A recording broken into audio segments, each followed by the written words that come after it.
Nice. Okay. I'll mute myself just so I don't say anything. No.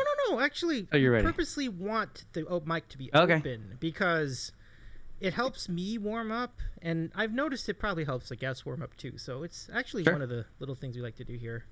Very different from most streams where we just talk through the starting soon screen, give people time to check in. It's like a pre-show, but with less commercials. So yeah, I shared your story. I shared on Instagram. Oh, yeah. And then my boss, who's the CEO of the company, she immediately messaged me and goes, "What is this thing you're doing?" I was like, "I'm on a talk show tonight." She goes, "Well, you didn't tell me you're on a talk show tonight." Oh, that's so. And then funny. I got hit up from a coworker in India. Really? Who was like, "Hey, what time is this in India?" And I went, "Well, it's 6:30 a.m. for you." He goes, "Okay." Wow. So there might be a few of them that might pop in. I love it. Welcome in, everybody. Nice to meet you all. Yeah. And so far, the review that says it's better than the Giants and Cowboys game, it's very much accurate. The score is 3-3. Oh, I didn't even look to see what it was. I don't as long as the Cowboys lose, I don't care. I'm with you there. I mean, oh, God. When the Cowboys 3-3, I was had this feeling. Yeah, in the second quarter. Like it's. Jeez. No reason to watch this game, and yet I am anyway. No, Cooper Rush. I did an event once. There was a work event we had that so whoever it was, I think it was SAP at the time, rented out the Cowboy Stadium there in Dallas or whatever. And so like they had a bunch of stuff set up on the field, and so you can go out on the field. It smelled horrible out there because it was all like rubber, so it smelled like tires. Yeah. The big huge screen that's above you that everybody keeps hitting when they punt the balls. It is it's much lower than what you think it is. I wanted to go out there and piss on the field, and they're like, no, you can't do that. I'm like, why? Why can't I stand on the star and do the whole Terrell Owens thing? Oh, come on. Can't they give you that? I know, right? Ridiculous. Stupid Cowboys. They have the worst fans in the history of the world. Some of those fans are my friends, and I'm like, I pity them. Mm-hmm. Thoughts and prayers every day. Yeah. Rahomo, this is the sound of a huge nerd. There we go. Whose voice is that? He says, sounds like a huge nerd. Oh, man. I cannot wait to meet Rahomo in person and nerd out. I didn't know. I was like today years old, like about a few weeks ago, or it seems like about a month ago when last time we were streaming, that I didn't know he did tech stuff. Yeah. And I was like, oh. I think it's pretty close to what you do. Almost like, maybe not exactly in the realm of websites. Yeah, he's not as good as me for sure. That's good. Good times. Welcome in, Rahomo. Nice to see you again. Let me give Rahomo a shout out for that partner push. I love it. Well, yeah. So thanks for doing this, Tim. This is really fun. Like it's gonna be a fun couple weeks coming up. There's a lot going on. I don't write things in Node.js, Rahomo. Jesus, I do. I can if you want me to, but I don't normally write in Node. That's all you guys. I'm out of this. I've recused myself from this part of the conversation. Been doing Java stuff about the last 10 years or so ish. A lot of Python in the last couple of years. Mm-hmm. It's just fun in general stuff. But no, I don't do front end stuff. I could do microservices in Node if I really wanted to. Yep. But so it's Charlie's Beats. Welcome in. Nice to see you again. Welcome in. Welcome. Good to have you here again. I think this is like so techie that I think we should leave it in this part of the show. Is Java still a thing? Like, does Java really get used anymore? It's been really absolutely. It still does. Okay. So it is still probably the number one requested sort of like skill set that's out there from a language standpoint, because it's used everywhere. Yeah. So it's a combination of people who are writing new things in Java versus people I don't write stuff in React either. Jesus. That's front end stuff, Rahomo. I don't do front end. Pete's in the chat. Welcome in, Pete. Thank you for promoting our show. Yeah, you little shithead.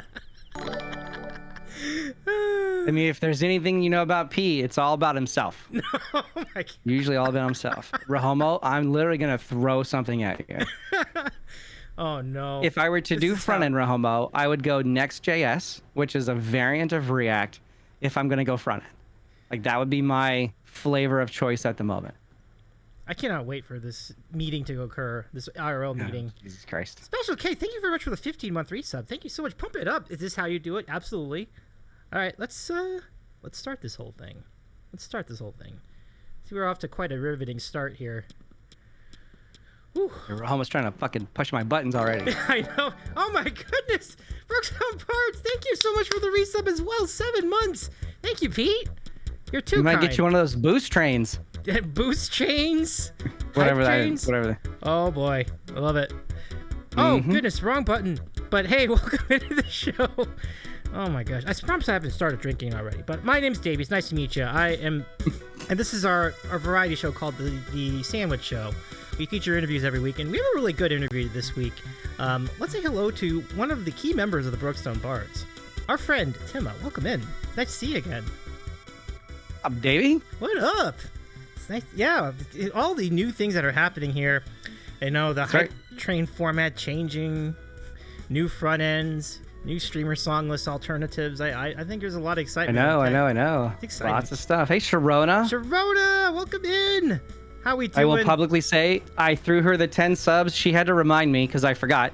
But I did go see that she played Root Beer Rag, albeit 1,000 times better than Pete did. And I went ahead and gave her the 10 subs. It was an offline 10 subs, but she got it and she earned every bit of it. Fantastic. Gambler, thank you for the resub as well. This is quite... So all three of your friends have just subscribed to the program. Thank you so much. None of them are my friends. I don't want any of them. Good times. Yeah, Sharona, that's awesome. Yeah, so let's Rahoma, can we give some shout outs to the Bards and Sharona Clark in the chat? Don't shout him out. Shout Sharona out. Don't shout out Pete. Keither, thank you so much for the resub too. I appreciate it with the Prime sub. Pump it up. I love it. So yeah, Tim was right. Like I do this all the time. It's not just on the stream. It is. Yeah, I would say 1,000%. The first time I got to meet Davey in person, he is exactly what you guys see on the show. It's no different at all. He's exactly the same guy. Does everything the same. It's fantastic. I appreciate you, Tim. Well, it's time for Type Train Trivia just like that. So, do we do the trivia? Because I could give you trivia about apples or 90s movie quotes or music or guitar. Or we can just see how many levels we get. Yes, true story. We got an IRL, pump it up. True story. Oh, yeah, we did get it too. Yeah, we did get an IRL one. Nice. I will sub when I get money. Oh, no worries, Sharona. It's all good. But thank you so much for the hype train, everybody. I appreciate you very much for that. Yeah, there we go. Choo-choo. So, we're going to keep it here tonight. We've got a lot to discuss, so normally we do trivia, but I think it's just really... Thank you so much for the gift sub. See, the decision has been made for you, Sharona. Thank you so much for the gift sub, Tim. I appreciate you. She did that on purpose. She knew that someone was going to... Is that what... She's playing the game. This is a Twitch game. Love it. Well, I guess we could start off with the infinite hype train reward, because I was making the joke that I would... Yeah. I know. Man, Twitch keeps doing dumb stuff. Yes. Dumb stuff. Pete, if you didn't hear, I texted this to you earlier. You know how you love to do that song that you love after maxing out a hype train? There is no more maxing out a hype train. It will just continue to ride until it stops and falls off the tracks. Yeah. I don't understand, but whatever. I broke the news to Tim over the DMs as we were setting up this program, and we're like... And we pretty much had the same response. We're like, yeah, but there needs to be a bar. Like, you need to have something to shoot for. If it just goes on forever, it just feels, I don't know, it just feels kind of empty. Like, you're just never going to have an ending. Yeah. Yeah. Yeah, to me, it's like if you have your top 1% that don't really, like, pay attention so much to the trains, and they just continue to, like, people want to go give, whatever, blah, blah, blah. It'll just go on forever. Cool, now we're at... I saw one today on Twitter that was 32%. Which is absolutely asinine. That's nuts. But for those on Twitch who aren't in the top 1%, who want to like leverage the hype train as a part of the thing that they do, like there's a thing about maxing it out and completing it. Like that's a whole thing across a ton of, especially in the music space on Twitch. So to me, it's a total cash grab by Twitch to go, hey, if people just keep giving, and of course they time it perfectly today with their deal with LG. I think it was LG, where now the subs are 25% off and not 20% off for gifted subs. That is right. So it's just like a timing thing, just to get them more money. It's kind of dumb. It is. I mean, as we were saying, like it takes the luster out of the hype train. It's like if it's just infinite hype train, like what?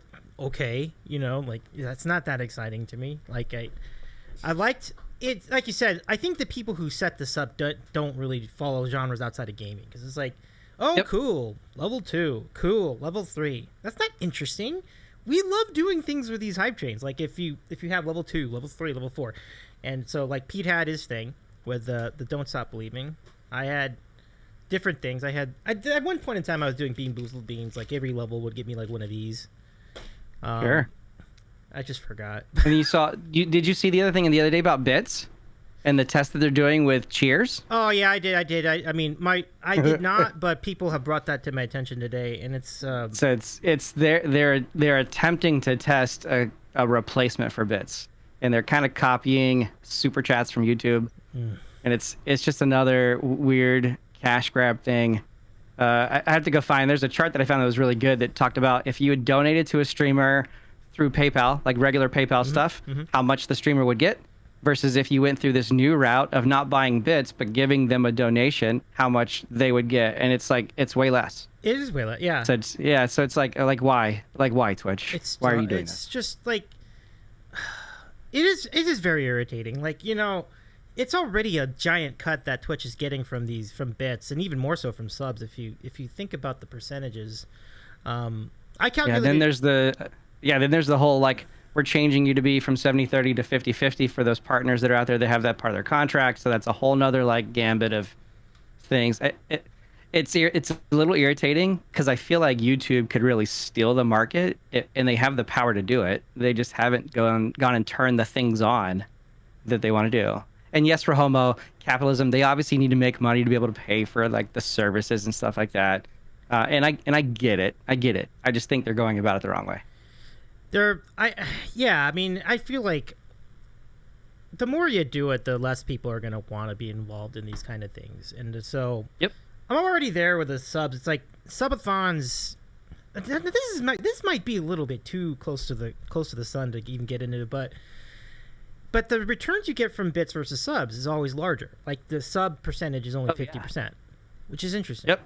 And so, I think if you want to give the streamer more of your money, that's one way to do it. And I don't want to get too deep into this because I feel like I don't want to shoot myself in the foot. Like if Twitch would get mad at me if they start talking about me breaking this down, but they won't get mad at you. They don't like there are a lot of big streamers that really slam Twitch on Twitch, and they don't really get in trouble. Okay. Well, that's good to know. I do like your shirt. Obviously, promoting the brand, always a smart thing to do. Promo the brand. That's in my contract. I have to when I do spots. I have to wear appropriate gear. So. Hey Tim, are you due for a raise at some point soon for your?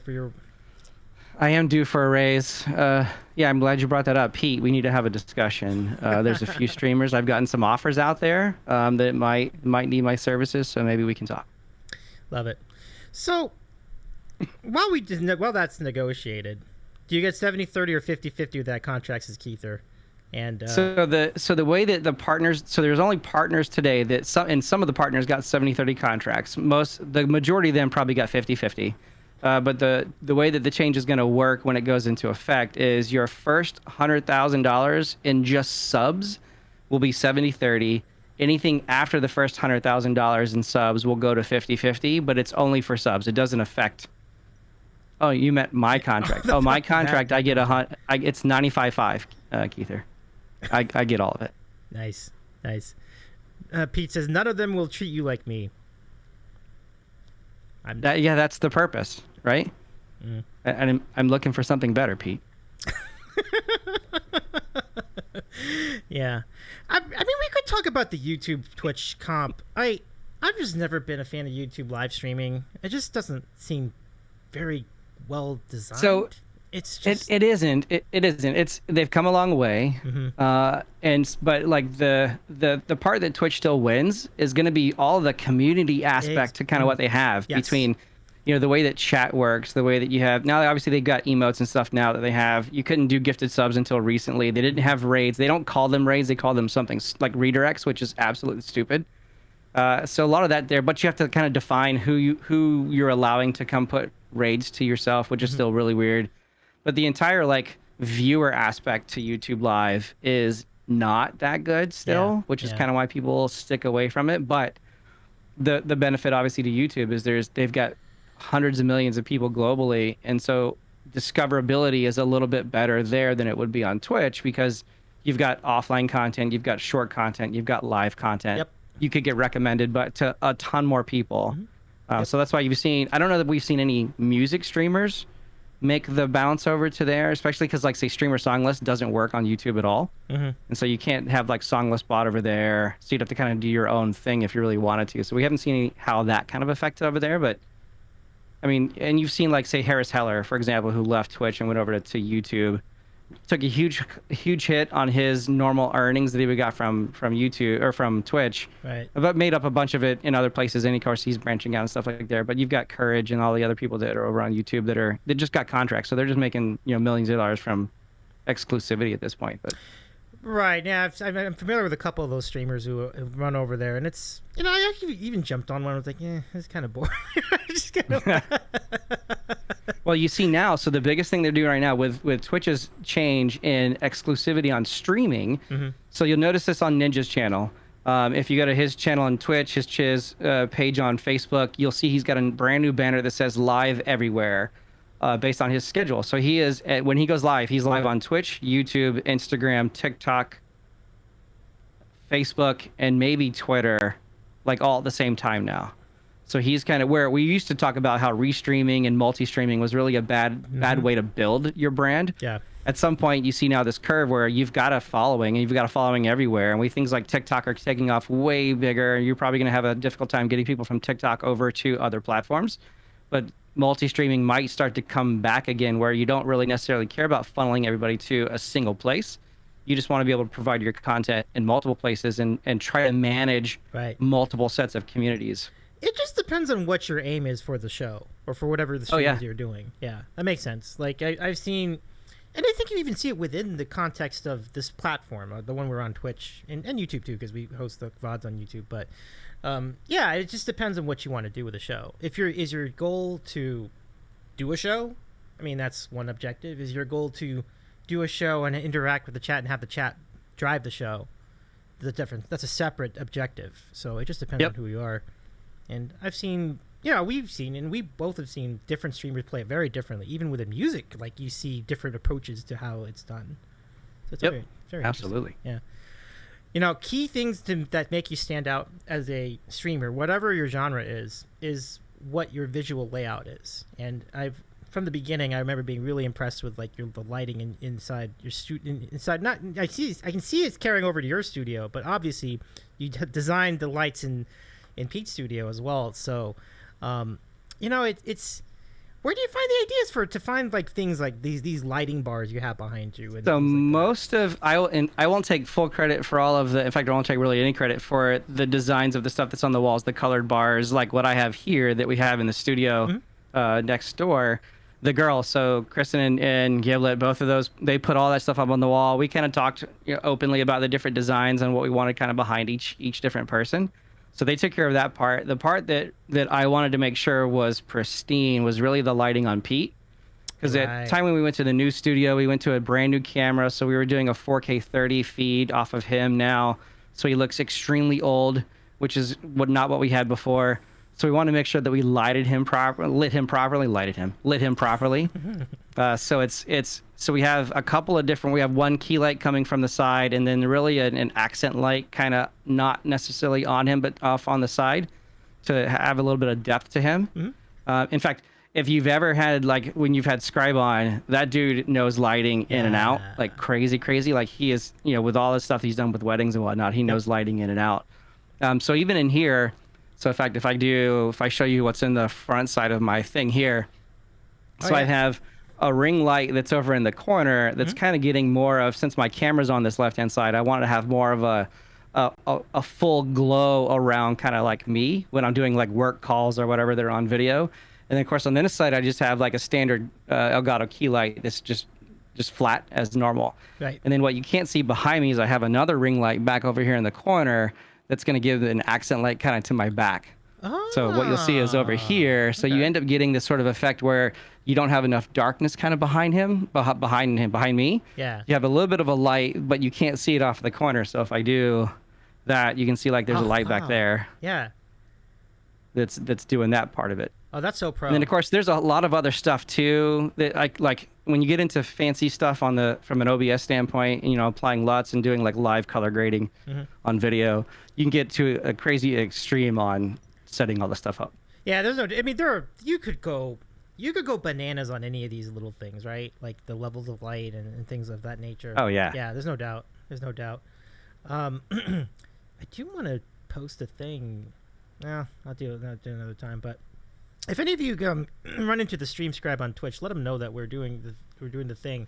Just because I feel like, just in case he wasn't, because I know he might find this stuff pretty interesting too. Because I know we were getting into a lot of nuances of the etiquette of Twitch when we were on last, and this is kind of more the back end stuff. So there are a lot of moving parts, and I think that's really great to see that you put that much attention to lighting. It definitely shows. I can tell. And yeah, Pete, like in the new studio, just looks phenomenal. Like the lighting is amazing. It makes him kind of. I mean, obviously, equipment makes a huge difference on that. When the camera that he ended up picking up is one that I didn't think he was going to get, but I recommended it. But it's got a really nice lens to it. Yeah. You know, we went with a 1.4 aperture on it, so we want to get that nice semi-blur effect a little bit. Some of the bokeh kind of that's going on behind him. But he was adamant. He's like, I wanted people to see all my nerd toys and stuff. I'm like, that's fine. They can kind of see it a little bit, but we're going for a different sort of look at this point. Yeah. And so that camera brings in such a crazy high quality image on him, and a much wider shot was what we're going for too, because we don't want to be like super, super close to him. We even talked about maybe doing like a down the line key shot. We took away obviously the overhead shot because it was just kind of like difficult to put on the screen. There just became too many elements. Oh, I see. And so we kind of on the new overlay, we wanted to trim it down to be a little bit more clean and a little more simple with how it's set up there. Keither says that Tim is appearing a little blurry for me. Not sure if it's when he moved to show the ring light that it lost focus. Oh, there's a manual focus on there. That is a big improvement. Yeah, there you go. Cool. Yeah.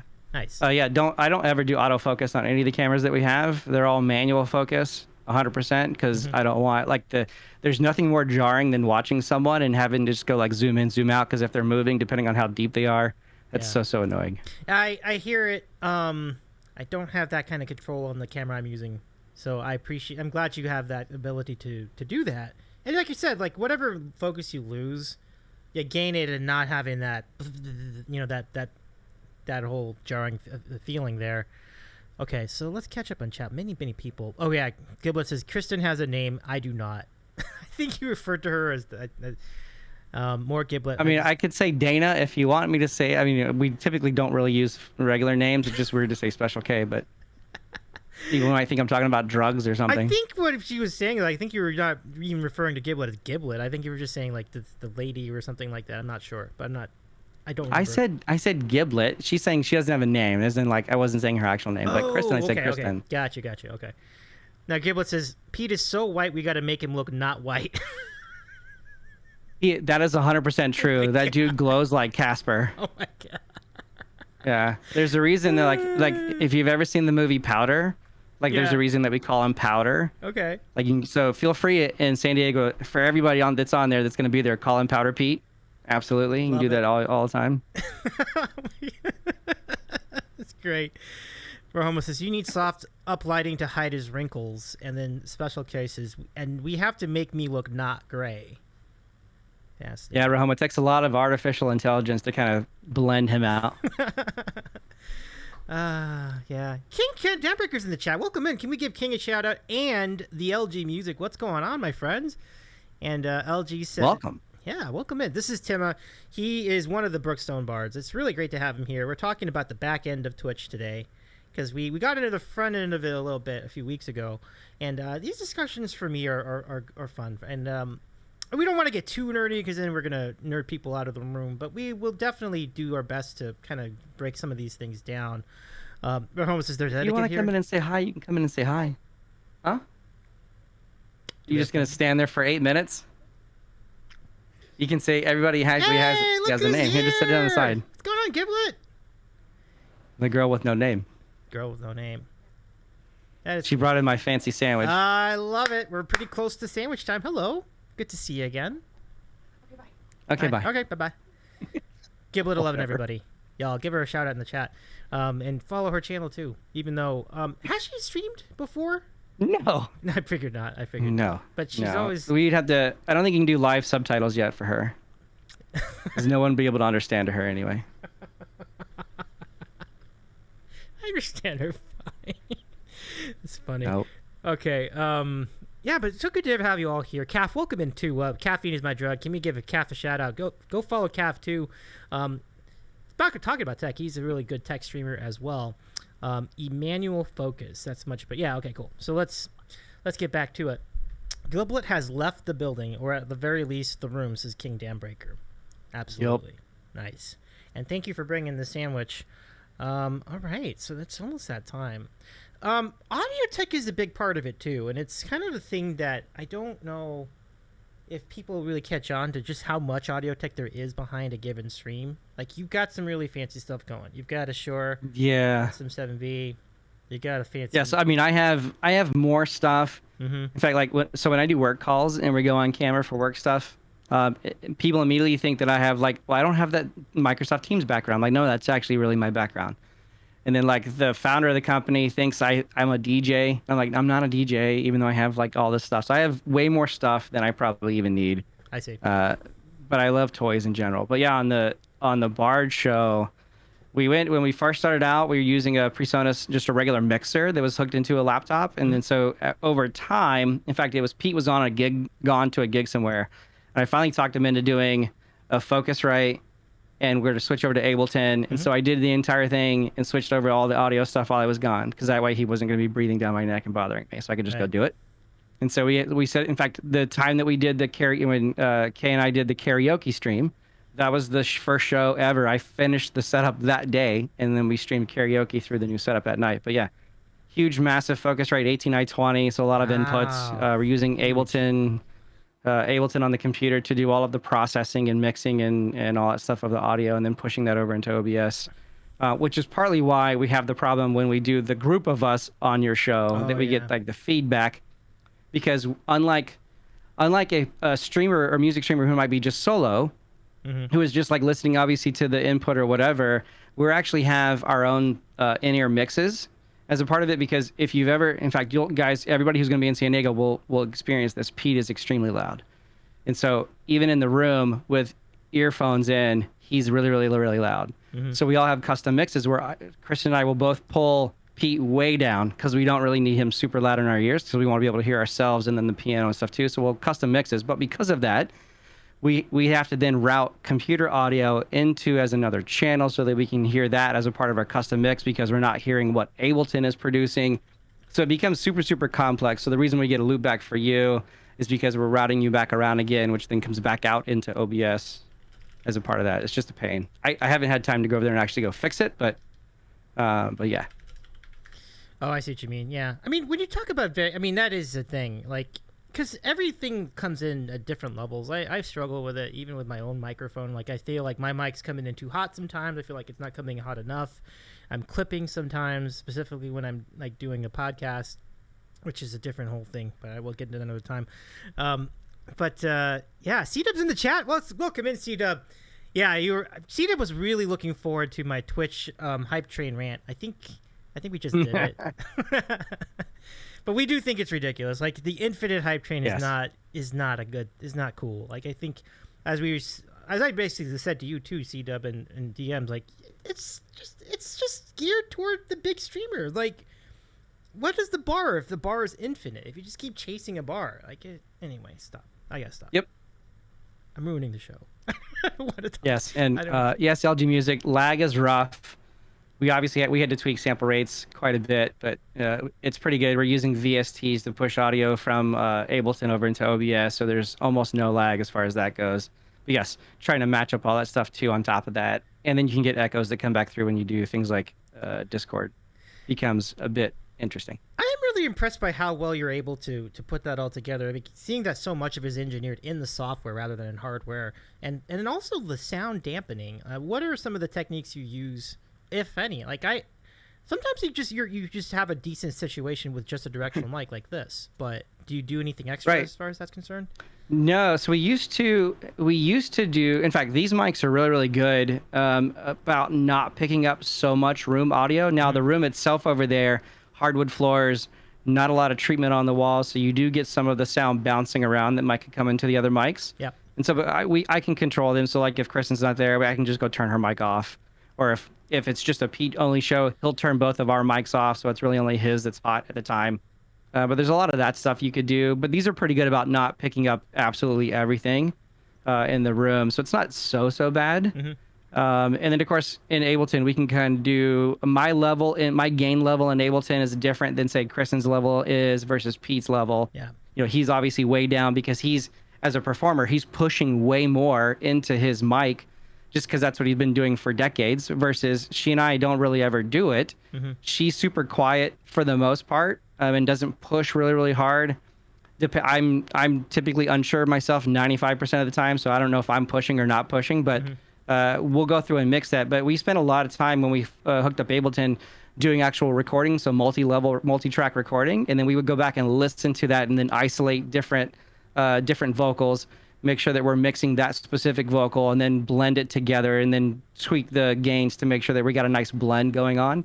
And so once we got all that stuff set, we have that just saved as a profile, so we don't really touch it. So usually when we go open up Ableton, open up our profile, and then off we go. That's the nice thing about software mixing, is that you can save those settings. It's just like put it into a file and then just import it in when it's time to get going. So that's really cool.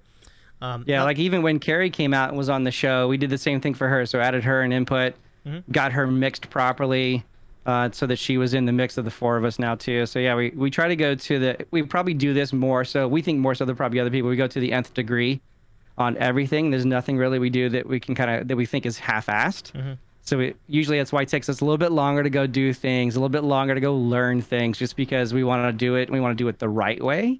And so we're a little bit more perfectionist across the board, to our own detriment, I guess. Perhaps, but I think it shows. Like, I feel like I can feel and see the difference and hear the difference too. I mean, it's really, really just a different level. And I mean, you go to so many Twitch streams where it's just some blurry camera that's probably running at like 640. It's like, yeah. Come on, dude, what are you doing?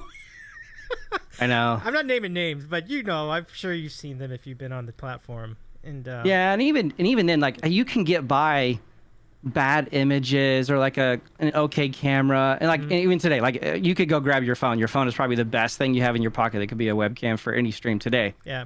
But audio, especially for the music side of it, if your audio is clean, then you can get by a lot of other stuff. Yes. But if the audio is not clean, there's almost no one can put up with it as a viewer. You're just gonna go click and go to somewhere else.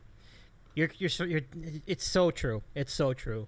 I feel like, I mean, sometimes you just end up falling asleep when you go to a stream like that. It's like, And sometimes you go to a stream where I want to go fall asleep. There's a couple of DJs that I'll go listen to that just do like, I want to hear 3 hours of just like continuous stuff. Yeah. And so like, that's really, really great. So I love to go do that a lot.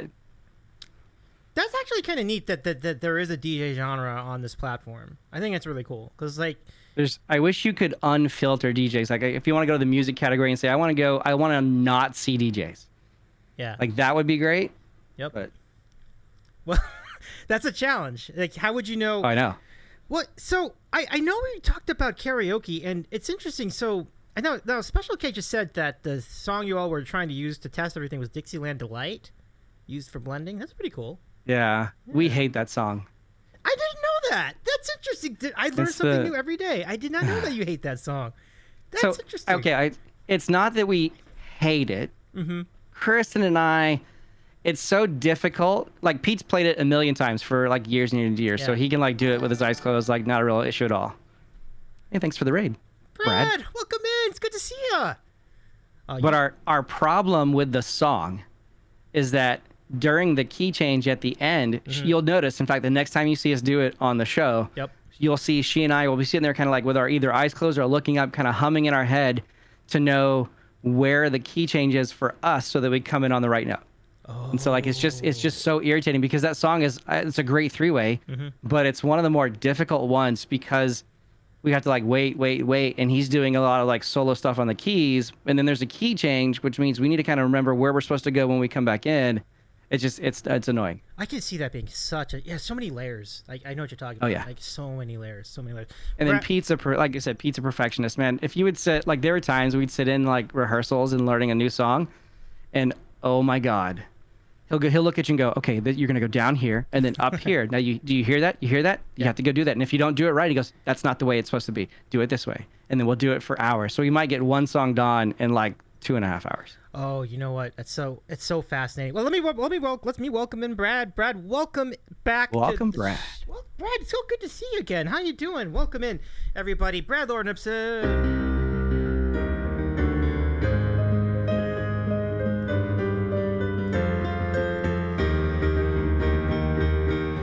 I predict a riot. I predict a riot. All right, Brad, welcome in. How was your stream? Thank you so much for joining us. Thank you for the raid. It's nice to meet you all tonight. View only mode and HR Johnson raiding in with our friend Brad. Brad's a great friend of the Sandwich Show, and he streams.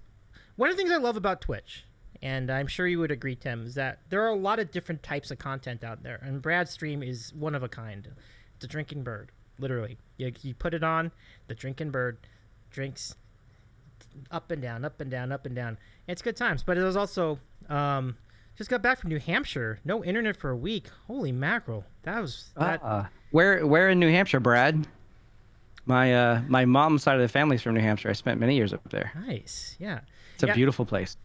It really. Oh no, I completely agree with that. But just to set up for everybody, my name is Davey. I'm a variety streamer. I'm also I'm the host of a talk show we call The Sandwich Show. Tonight, our guest is Tim over here on the left side of the screen from the Brookstone Bards, technical genius, technical guru, front end developer, and even though Rohomo is trying to throw some shade on that, obviously a very, very, very prolific guy at what he does. So it's nice to have him here with us talking about Twitch tech. Good to hear. Hart's location near Mount Washington is location. I know exactly where that is. I've been to Mount Washington numerous times.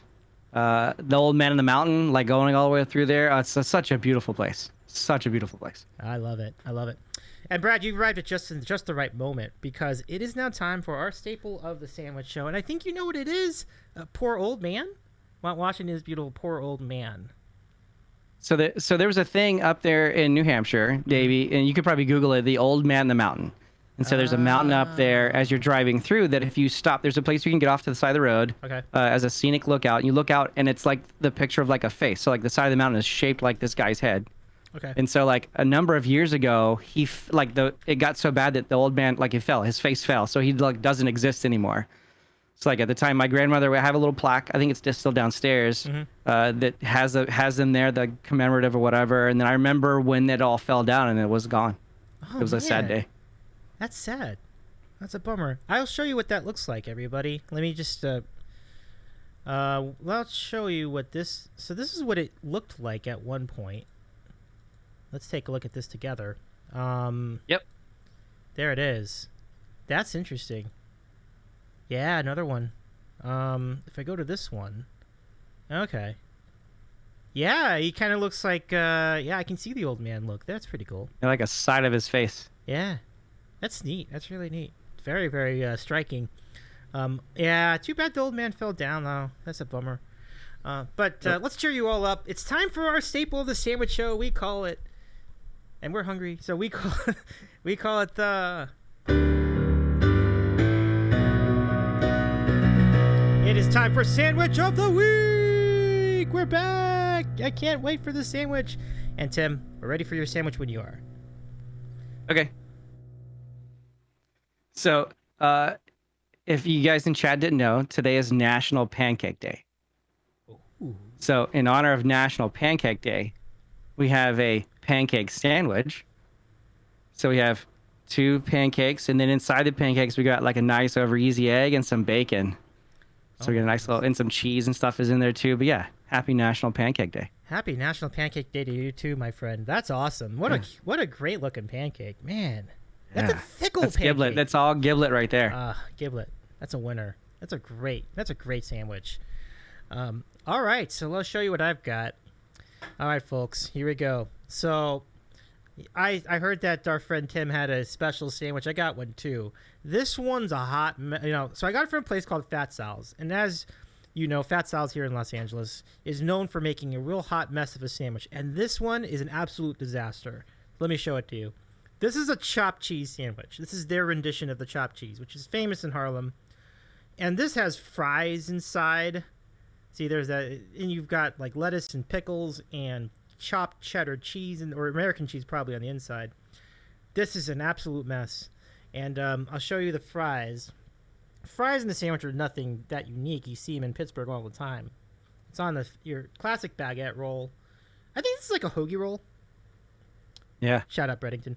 Oh, good to see you in the chat earlier today, Breddington. Sorry I didn't shout you out earlier. I hope you got a shout out in the chat. But Homo, if you could, for our friends, shout out Breddington just so that you all know, because he's a good chef as well.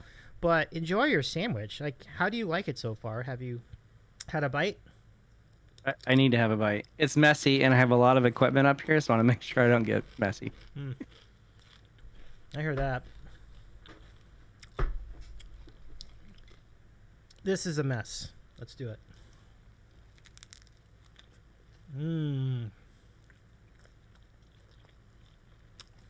It is very messy. Oh yeah. We picked well. Our sandwiches are compatible with one another. Very messy sandwiches. Oh, I do. Yeah, Special K. I think that's. I've heard so much about Piemonte Brothers in Pittsburgh. That's really Piemonte cool. Brothers. And I know Kay is from Pittsburgh or from Pennsylvania, from Western Pennsylvania to be. Ish. Yeah, a couple hours away. So I'll just give you a close up of this. I'm telling you, Giblet, you didn't bring me a napkin or anything. An absolute disaster. It's amazing.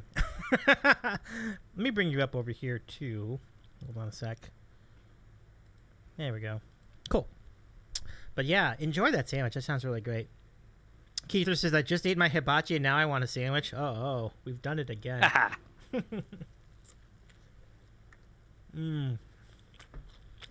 Oh, if you want, I'm glad we've impacted you. Oh, thank you for the 64 bits, Brad. Thank you so much for all your generosity, Brad. We really appreciate you being a part of the experience. I hope your stream was awesome. You know what goes great with a good sandwich, Davey? Let's hear it. Bourbon. Let's go. Oh, that looks good. What do we have here? What's our flavor? So I just opened this up today. This is one that I picked up when I was out in California. Oh, nice. When I saw you. So okay. So good old Eagle Rare. Okay. So this one, you guys may know. I've heard this guy named Jim Beam. So he has a grand nephew of his called Charles, who went off and became a huge master distiller at Seagram's. Ooh. So like the wine cooler people, Seagram's. So he left there back in the 70s after becoming a master distiller and started Eagle Rare. Subsequently they were then acquired by Buffalo Trace. So they're now in the Buffalo Trace family. So they kind of do all the distilling and stuff there in Kentucky. But it's one that's been around since the 70s. It's funny you mentioned Jim. Everything is a 10-year. Oh, really? That looks amazing. Let me know what you think. What are the accents like? What's it? It doesn't have a harsh burn, so it's super smooth. This would probably still get a nice bourbon face from Kay, but it's not one of the more harsh ones that we've seen. Gotcha. Yeah. Kind of caramelly, a little bit, a little sweet. Probably get better. Let it open to air. I typically like bourbon neat. Maybe a couple drops in there of water to kind of help it open up. I like to let it sit there for at least 20, 30 minutes though. Open air. You can all you want, Kay. And Brad says the 7 people Seagrams. Yeah, that's the one. Seagram 7. Yeah, good times. I even toyed around, and you could tell me if this is a dumb idea or not, Davey. I even toyed around with doing a weekly like a weekly 1-hour show, a stream, where we talked about different liquors. One could be bourbon, and then have like a cocktail of the week. Maybe do some like information that you didn't know about. Maybe you do a gin one week, do a regular whiskey one week. Tequila. I think I'm on board for that. You're gonna find an audience, Tim, for that. That's a great idea. It's terrific. Yeah, it should be fun. Yeah. So funny you bring up Jim Beam. So you got Jim Beam's grandson, I believe. So grandnephew, Charles. Charles. Okay. Well, I have the original Jim Beam, which not nearly as good as his, but the store-bought Jim Beam bourbon. There you go. Yeah, good times. Just gonna throw a shot of this together. Let's go. Put that in there. Yeah. And I'm saluting our friend Danny K, who's gonna be in LA next week. I'm really excited to meet him in person. Orange of the. Yeah. That's a good question, Brad. What is the origin of the name cocktail? That is a good question. That's a great question. What if you were to guess? Like, what would you say it is? What would you say is the origin? Oh. That's a hell of a question. I don't even know how I would even come up with a potential guess. Yeah. They wouldn't be like very lewd. It's inevitable one would go there. I'm thinking just like a chicken, like a cock, that kind of chicken. The tail of a chicken. Yeah. Yeah. Something rooster. Yeah, exactly, Brad. That's what I was thinking. I'm kind of wondering for myself. If anyone in the chat knows, let us know. I do also want to raise one up to our friend Hrothgar Aurora, who's lurking tonight. Thank you so much for watching our program tonight, Hrothgar. I didn't even realize how much you have been watching this show, and I appreciate you, friend. It's really great to have your company tonight. So I hope you're enjoying it tonight. Get yourself some bourbon too. Hope you're enjoying it. Something. Yeah, the page that I came up with right now, there are multiple theories, so there may not be one right answer or wrong answer. Interesting. Yeah. I mean, it's such an old term. Like, there probably are multiple origin stories for it. Like, there's a multiverse for it or something like that. Oh, yeah. Yeah. I totally get it. All right. So, now what were we talking about before we went to sandwiches? I'm trying to remember. Audio, different levels. Oh, yeah, karaoke. Yeah, we talked about, Yeah. Karaoke. We were getting into, the Dixieland Delight and why that was a pain to sing. That's right. And so that's a great segue, because I wanted to talk about your karaoke show and when is the next one. But before we do that, I just want to quickly remind everyone, we're going to have a watch party for our first ever karaoke stream, which we did a year ago on September 24th, 2021. We've had a year of karaoke shows since then. It's really great. So tomorrow night, 8 o'clock Eastern, feel free to join us for the special watch party right here on the Sandwich Show, same channel. Just pop on in, and we'll run the rebroadcast, and it should be really great. It'll be fun to relive that. So if you want to check that out, feel free. It will be right back here tomorrow night. Oh my goodness! The storm is here. Storm. You were not following Davey already. I am. You've been unmodded. Storm, it's so good to see you. And then see Pete says, sorry, I was experimenting, cooking my own lo mein. Had my hands full. How'd it come out? Oh, no worries. Sorry, it's great to see you, though. Welcome in. It's nice to see you. Storm, how you doing tonight? I'm glad to see you. I appreciate you. Yeah, we're having some bourbon as we speak. I'm having the very cheap store brand bourbon. Our friend Tim has the good stuff. Oh, it's all good. It's all good. Storm, we love you. We're glad to have you here. Oh, it was meh? Oh, too bad. I guess there are a lot of components that go into lo mein, so special cases. Noodles. Pete had so much fun at Havelborg, we really need to do another key. Yes, we do. Oh my goodness. Yeah. Yes, so that is what spawned the fact that we need to do it again, Kay. Do it again. So I remember when you all did a show. This may have been a lot longer ago, but when you did the one on the Brookstone Bards channel, like when Pete was away doing a gig. Yep. That was a huge hit. Like, it had ridiculous numbers as far as viewership, and I agree. I think you should do it again. Like, when would you do it? What would your theme be? Like, what would be? I don't know that we would do a theme. I mean, we'd probably pull up. I gotta go find all of the artwork that I did for the last one because I tried it again. I probably spent way too much time making that stupid background because I wanted it to look like a nightclub karaoke kind of club thing with neon signs and stuff like that. So I spent way too much time on that stuff. But I mean, we would probably try to focus a lot on songs that Pete can't play, because there's a lot of times we'll go, hey, can we do this song? Like, it'd be a great song, and Pete goes, I know of the song, but I don't know how to play it. And so then it would take some time to go find a chart. So that's why we don't do, there's a lot of stuff that we would love to do that we just don't, just because he doesn't know how to play it, but he knows of the song. And so we would probably like try to do a lot of those that maybe are more difficult, or even like band songs where obviously just playing it on keys only might sound a little weird, but oh sure. That's why we did. I mean, we try to do a lot of like 90s. We did a lot of 90s alt rock when we did it before, a lot of Alice in Chains and things like that. That I thought was really, really well. We did some Hamilton stuff that he doesn't know how to play again, that Kristen obviously knows how to sing, so that was really, really well. Cool. We probably do a lot of that stuff. Yeah. Well, we would be glad to have you back as well for a future karaoke show over here on the Sandwich Show too. We actually have one coming up this weekend too. So if you want in on that, if any of you want in on this in the chat, on that in the chat, here is the link. You can sign up here. We have a lot of openings. So oh, oops, that's not the one I was looking for. But that, if you did want to watch that old one, that's fine too. But we have like a Halloween one coming up. Yeah, I'm looking forward to your next show. The Brookstone Bards karaoke reprisal should be a really, really fun one. Yeah, I was always wondering where you got the tracks too, or did you just get those off of YouTube, like many people do? Just was wondering. No, so I mean there was a few that Carlos had sent. He had a couple of those, but most of them, I went and actually bought them from some website that was selling karaoke tracks, because obviously we were looking for at the time. We were worried about DMCA. Yeah. And so obviously we don't really care about that now. You can do a lot of stuff to kind of get around that. But so I was looking for DMCA kind of free. So these were all basically a third-party band that did cover versions of the songs that we wanted to sing, but they did them in a karaoke track.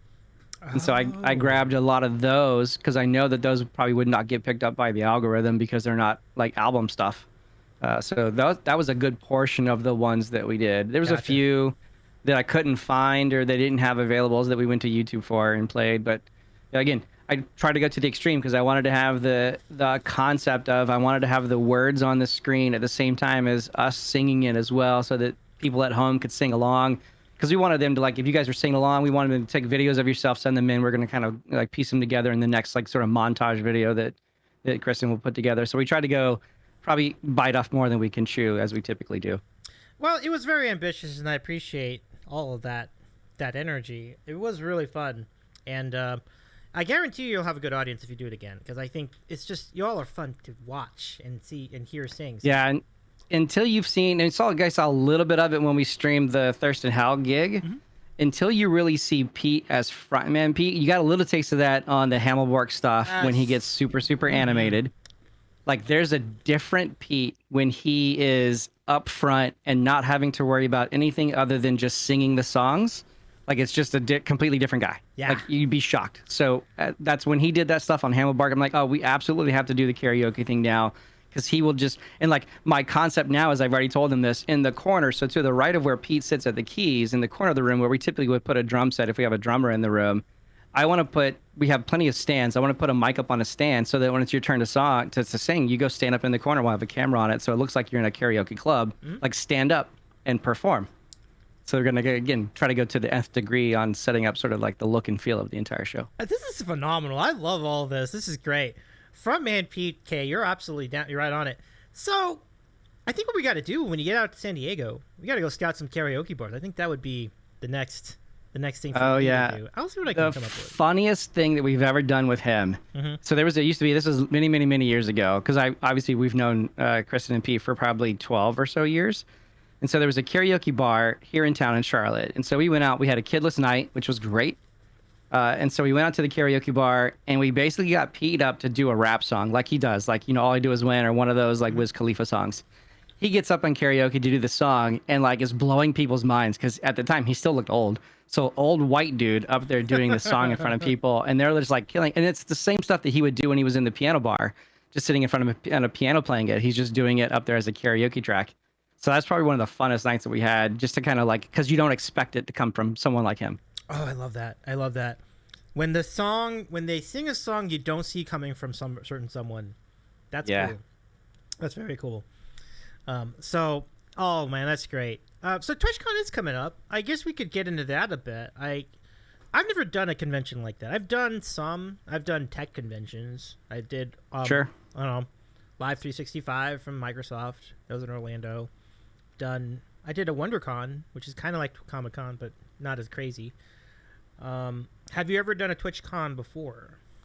I've not done a TwitchCon before. I've done plenty of cons and conventions like that too, but I've never done a TwitchCon. I've watched a lot of the TwitchCons, at least the pieces that people are streaming from some of the bigger people that I've been watching Twitch for a long time. So I kind of understand the concept and going into, and we'll talk about some of this when we do the show on the 4th. Mm-hmm. Going into this, it's a mixture for us of a little bit of, we want to have some fun because obviously we talked about earlier, it'll be Pete and Kristen's first time to California. So we want to get them to like enjoy San Diego. It's probably one of the most beautiful places out there in California. Beautiful weather. It's going to be perfect. But on the other half of that, for us, it's absolutely a work trip. So I've already built a calendar. I've gone through the entire agenda. I've put stuff on there and labeled who I think should go to what. So there's a lot of sessions that we see out there that I think are going to be good. So there's things we want to get out of the con in the end to try to help come back, figure out how to then build the show even better, grow the audience even more, and trying to get some good theories. Of course, my side of it, the tech side of it, I'm anxious to get across the show floor and see kind of what new equipment's going to be out there, and then kind of see what's available to kind of help make the show better too. On top of that, it's a great. There's a lot of stuff I think that'll be really, really good. Oh, there's no doubt. I don't. It's kind of. I'm glad you have a game plan. To be honest with you, I didn't really have as much of one. By the way, Sharona Clark, so good to see you tonight. Thank you so much for joining us. Mods, if we could shout out Sharona Clark's channel, I would love for all of you here, folks in the chat, to follow Sharona Clark as well. Thank you very much.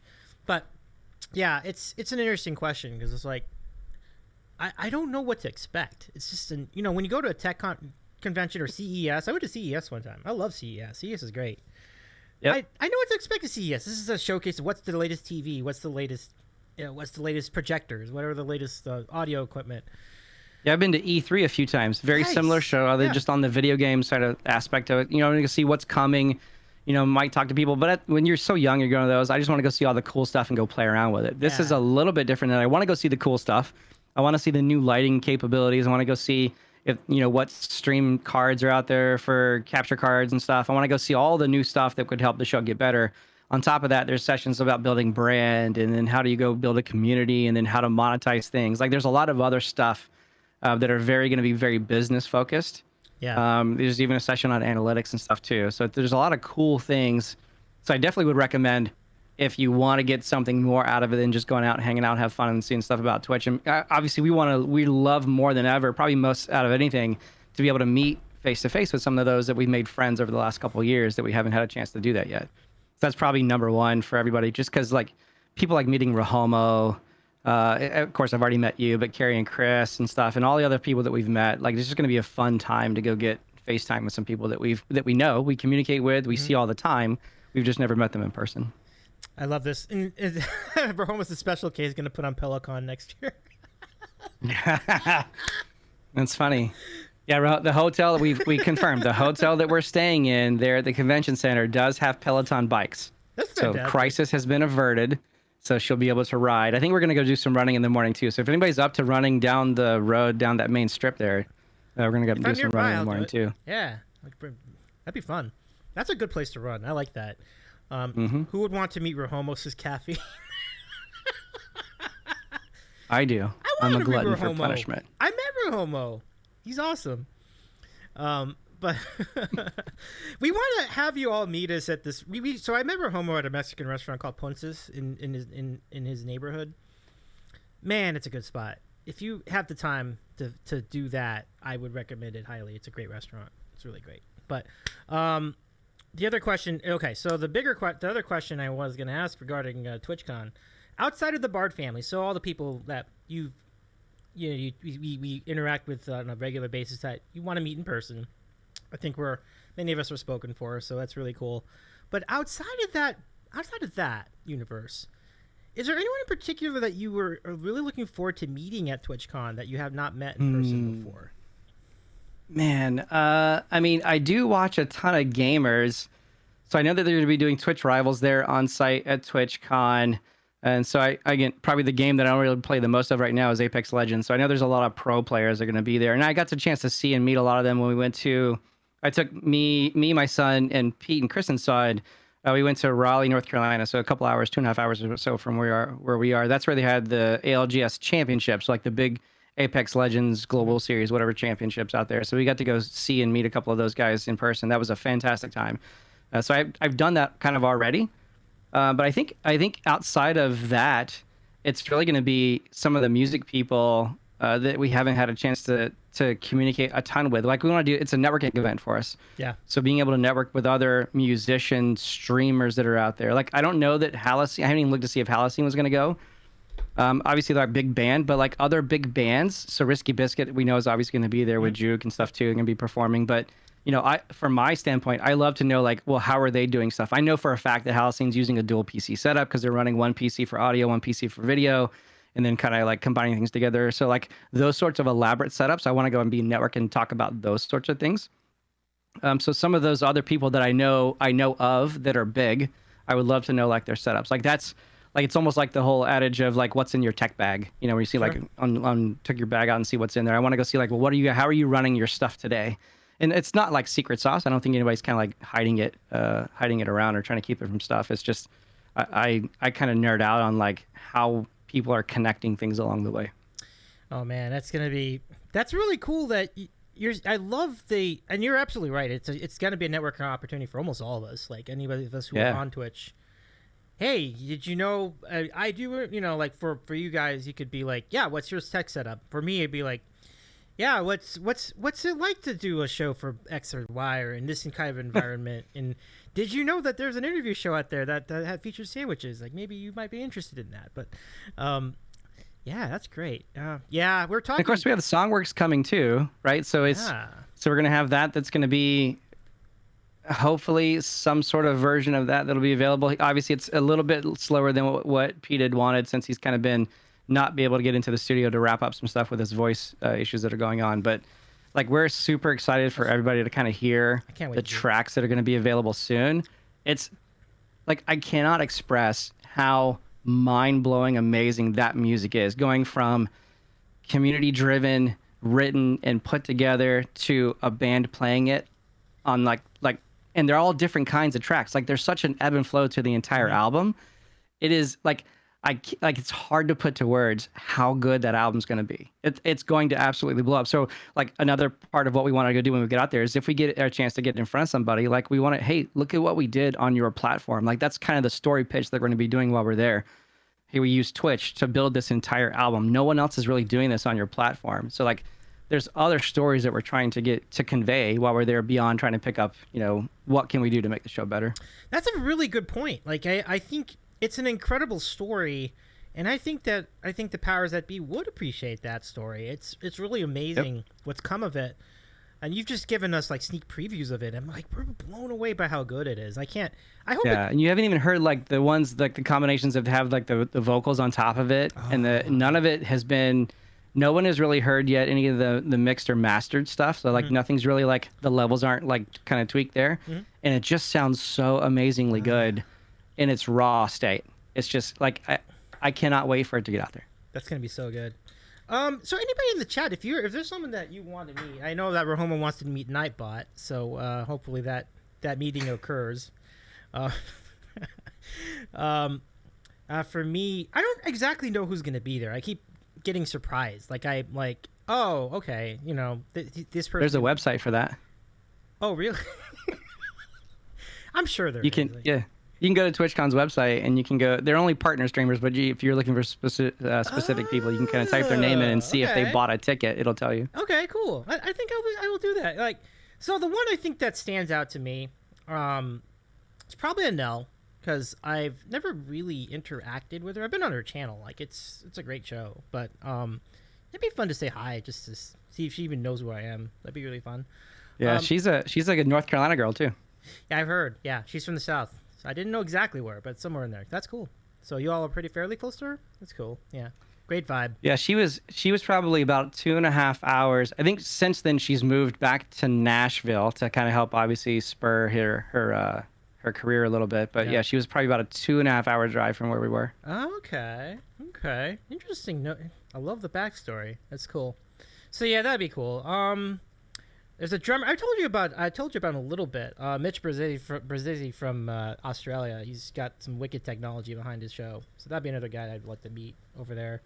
Oh yeah. And then the guy I had told you, what I have to go find his name again. I told you about him that had the bullet time drum setup, whatever. That's absolutely insane. I'd love to meet that person too. Yeah.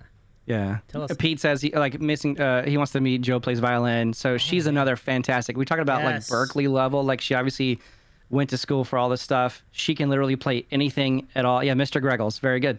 Pete, that's who it is, by the way, Mr. Greggles. I've been to Mr. Greggles. Yeah, Mr. Greggles is great. Let's give Mr. Greggles a shout out. Yeah. Great drummer. Mr. Greggles is like he obviously partnered with Elgato. Yeah.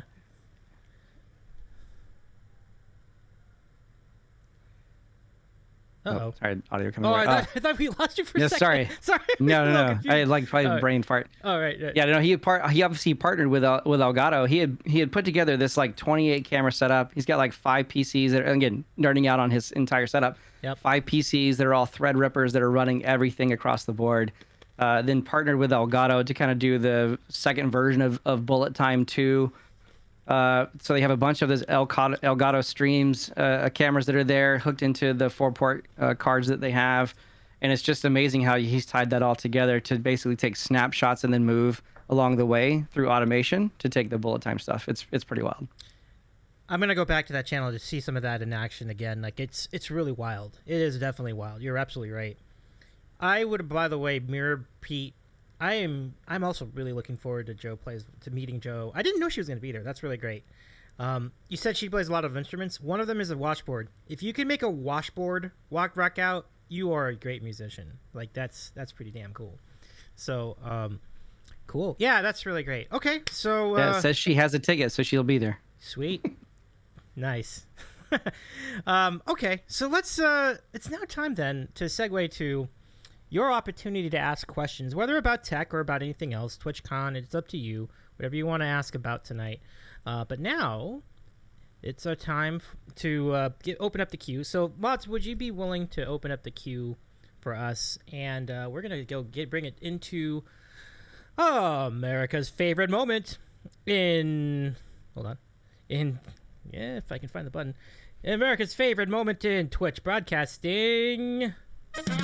Do the dance. It's time for random questions. Good stuff. Ask us anything. I mean that when I say that. Ask us anything. Anything you want. So the queue is open. ! Question followed by your question, and we'll answer them in order throughout the rest of the program. So we're really excited about this. Feel free to ask us literally anything. I'll ask you one. Tim, what's your... Sure. Do you have a favorite bot for chat purpose, like chatbot? It's probably the first one we ever started with was Nightbot, and so it probably covers, and they're all about the same. Whether you use Nightbot, MooBot, FossaBot, they all cover. I would say 95% of what streamers typically do anyway. You're creating commands. We obviously use Streamlabs. We're trying to move away from Streamlabs because they've got some issues that were going on. Trying to move over to Stream Elements, and really for that stuff, it was only for pulling in notifications for when people subbed or whatever, so that could be put into chat. For those, I love Songlist Bot. Thanks, Storm. It's my favorite. Those guys, if I ever met, in fact, if they went to TwitchCon and I met them in person, they might not survive. There might be blood. And I have said arguments with those assholes about, that's a feature. I'm like, no, that's not a feature. You need to fix it. Oh goodness. But like Nightbot, you can do some fancy scripting with Nightbot too. So if you want to get a little bit crazy with it, you can kind of do that. But that's probably like the go-to for everybody for the most part is really just Nightbot. It's either that or you're going to use Streamlabs or Stream Elements, one of the two. Cool. Yeah, I mean every one of them has their own little nuances, right? So I always wonder where everybody leans on that in that query.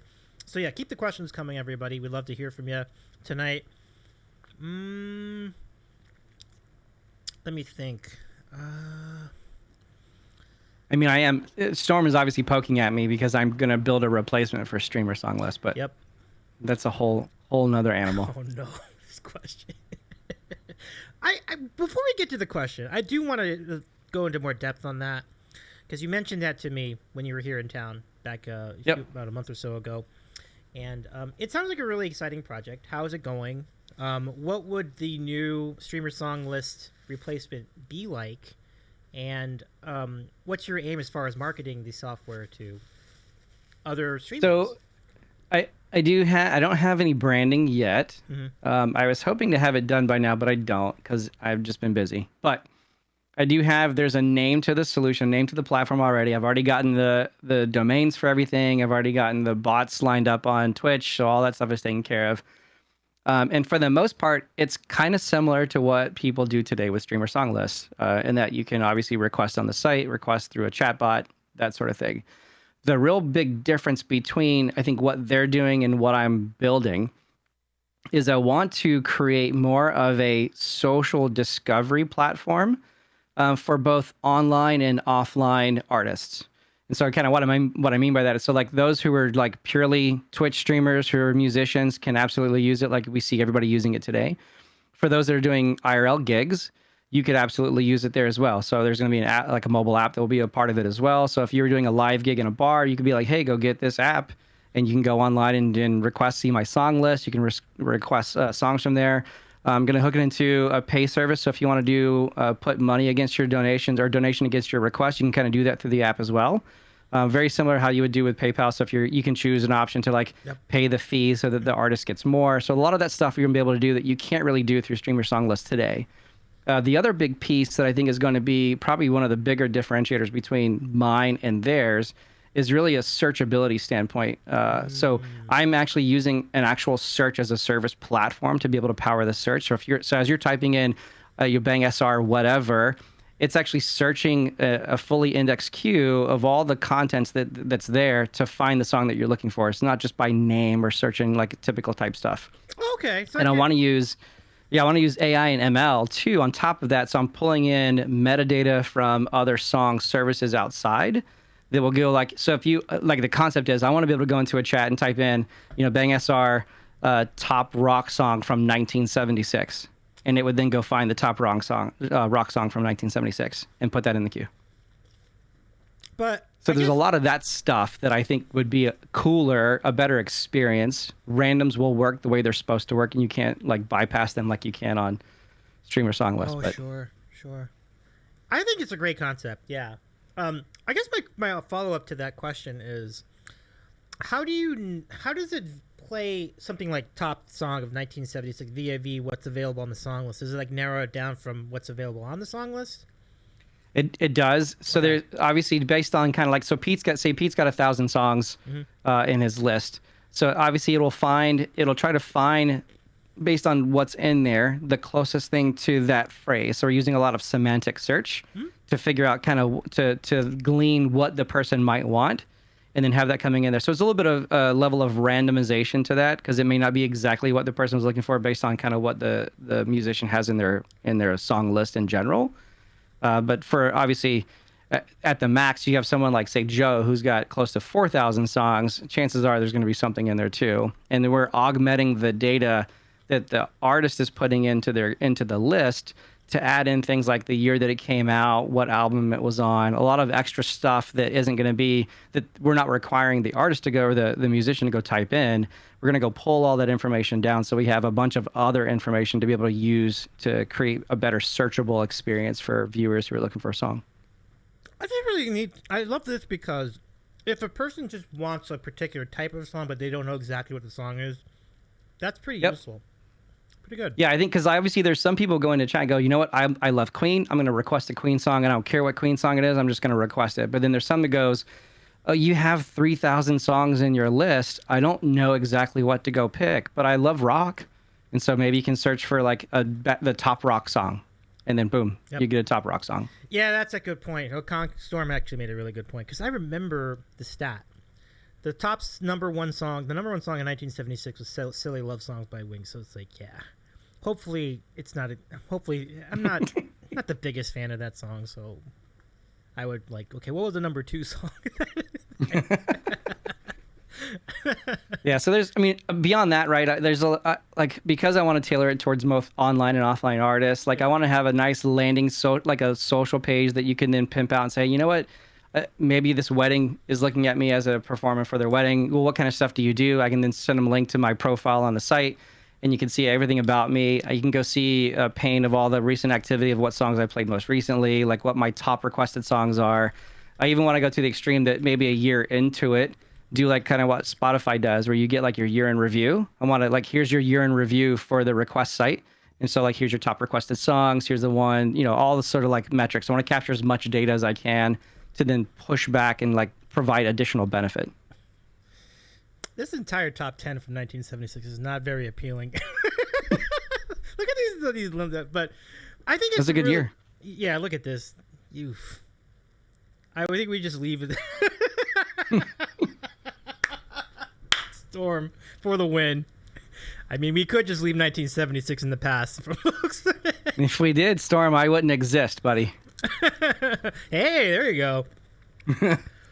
It's actually a top 100. Bohemian Rhapsody's number 18. Okay, there we go. That's a good song. That's a great song. Where's Disco Duck on that list? I actually do like that song, but that's good. I think it's in there somewhere. Okay, so the next question from Special K. What is your favorite song, and why is it Wonderwall? That is not my favorite song. Wonderwall can suck it. I don't care about that band at all, ever. I think my favorite song right now, and probably has been for like the last, I would say, 10, 20 years. Look who's in the chat. Anyway. My favorite song, I'll ignore chat at this point. My favorite band is Tool. And so my favorite song would be from them. My favorite song is 46 and 2 from Tool.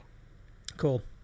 But why don't you like Wonderwall? I think that was a follow-up that Storm had. He was wondering. So the song itself is tolerable. Like the way that Pete plays it, obviously bringing it down in that sort of like funk mode for Wonderwall, like that's absolutely tolerable enough that I can go do harmonies against it that aren't supposed to be there.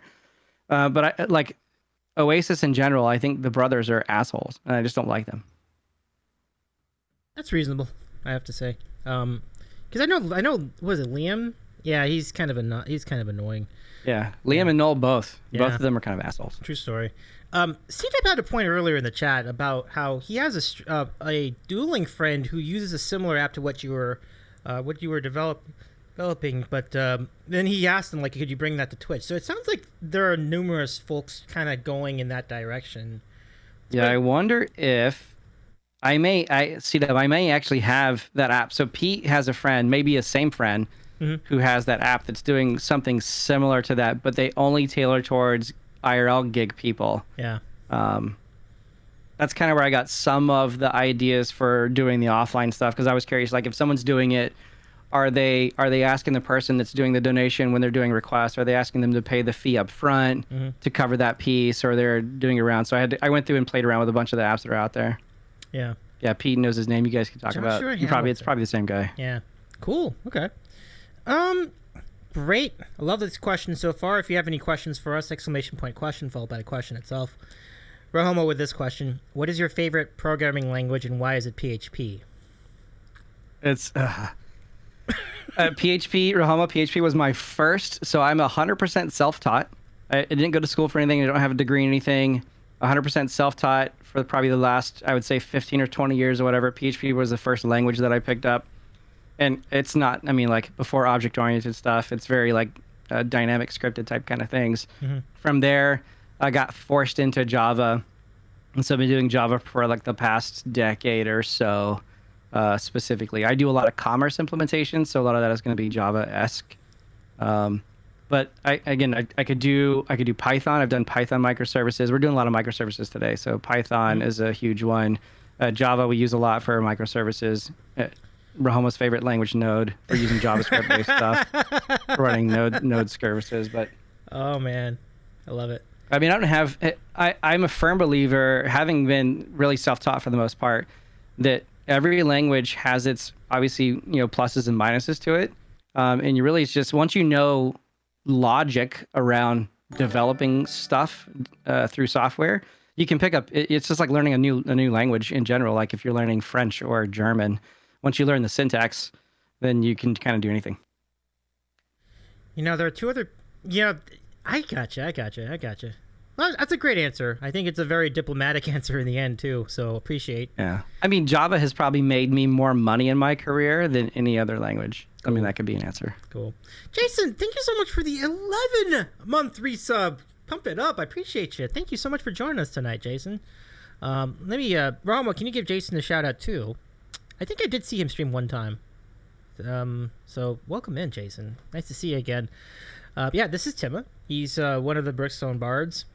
And yeah, we need 1976 because without 1976, I wouldn't have you. I wouldn't have Pete. I wouldn't have one of my best friends, Kevin, from who's currently in the Berkshires in Massachusetts. So I don't want that world.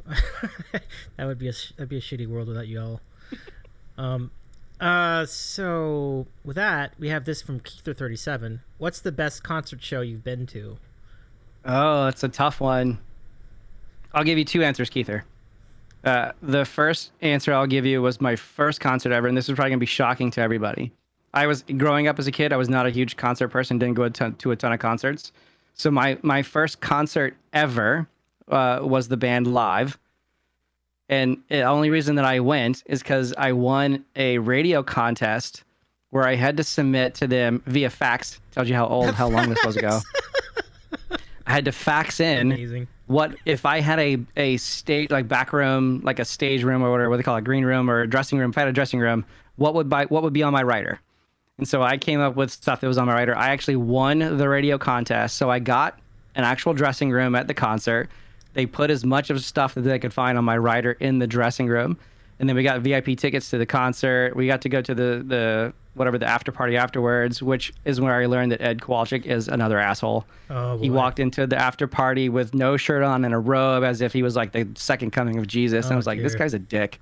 But that was the first concert I ever went to. Still love the band Live. A lot of good songs from going all the way back. But probably the best show that we went to, Giblin and I were going to, it was at a festival here in Charlotte. So one of those long full day festivals. And the headliner was Disturbed. But the band that played before them was Avenged Sevenfold, and they outplayed everybody. And so the opening song, it was the Nightmare album, the opening song, sitting there in the seats, like relatively close up front, seeing a guy in the scaffolding at the concert, just sitting up there with his legs hanging off.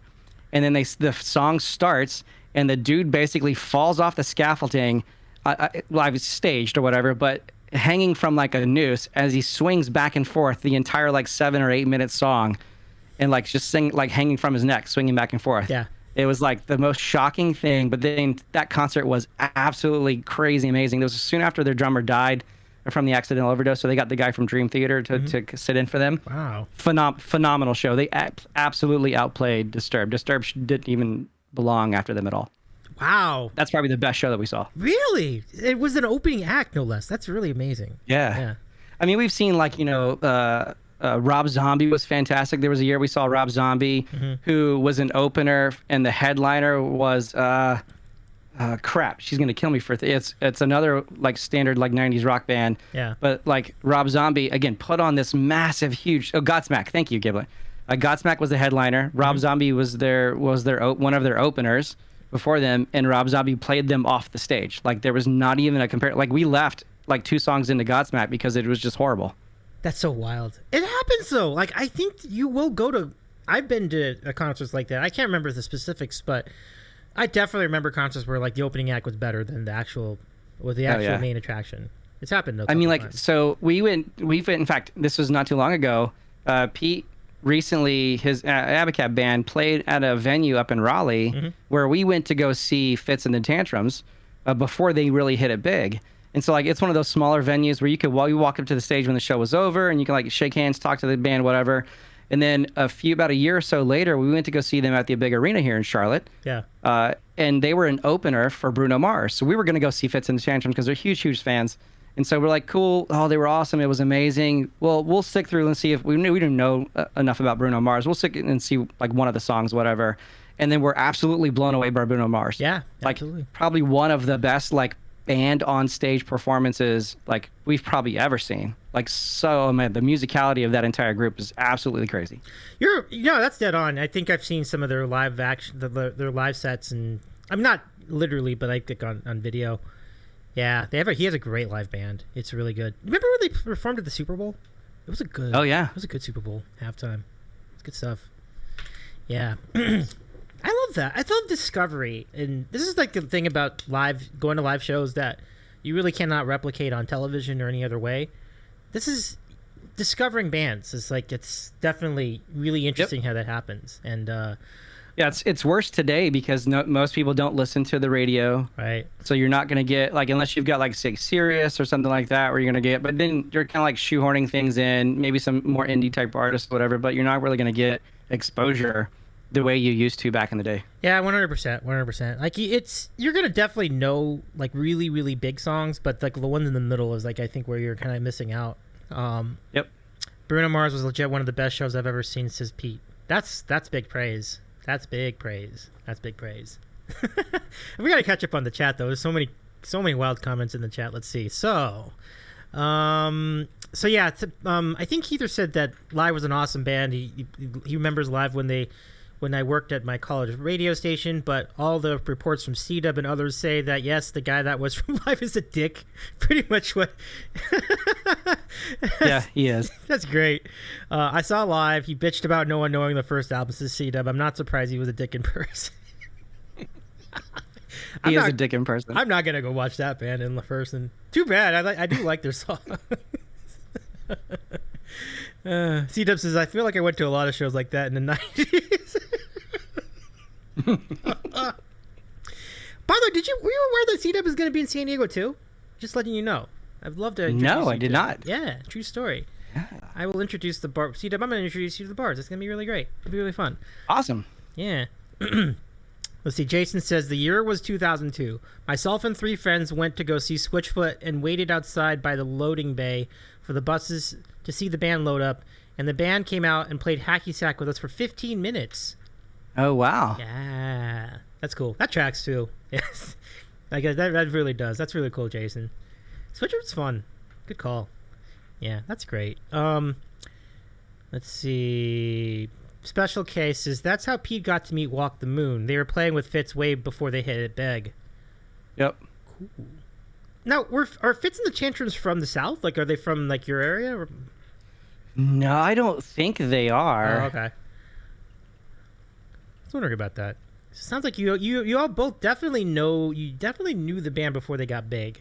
I remember that. Yeah, so they're originally from LA. Okay. Shocker. But they happen to be playing small venues, like indie-sized venues. We're talking like maybe 50 to 100 people, sort of like big, small theaters. Mm-hmm. Pete will go on a tantrum. Like their first album was amazing. They were great live and in person. And then they kind of hit that point where they sold out to like the behemoths of the world and started to get very poppy. And then that just like immediately turned, like there's a reason that like on the night when the Grammys are on, we were joking about this the other day, like last Sunday. Yeah. That Pete, if we're watching the Grammys and Pete happens to be in the room with us, he's literally not allowed to speak. He's only allowed to speak when spoken to. If we want his opinion, then we'll ask him and then he's allowed to talk. Otherwise, we won't hear any of the show and it'll just be Pete complaining the entire time about how everybody, it's all 4 chords, it's all 5-1-6-4, it's all poppy nonsense, nothing's original. Mm-hmm. Like it'll just go on and on and on. Well, I mean, I can see that. Yeah. I mean, it's really, really amazing how much Pete knows about chord theory and music theory and progressions and things like that. It's pretty impressive. Yeah, he's self-taught too. Yeah, you're right. That's awesome. That's pretty amazing. Yeah. But it's kind of interesting, like even like as I've started to like read chord sheets more and more, I too have learned that a lot of songs were based on 4 chords. Like it's funny. Like yep. And one of them is minor sometimes, and it's interesting how you. I wonder like how many of these songs would fall into that rut. Like, are there songs that I enjoy that fall into that rut? And I think there are. I Particularly, mean, they should have updated it, but if you've ever heard on YouTube, Axis of Awesome. I have heard that.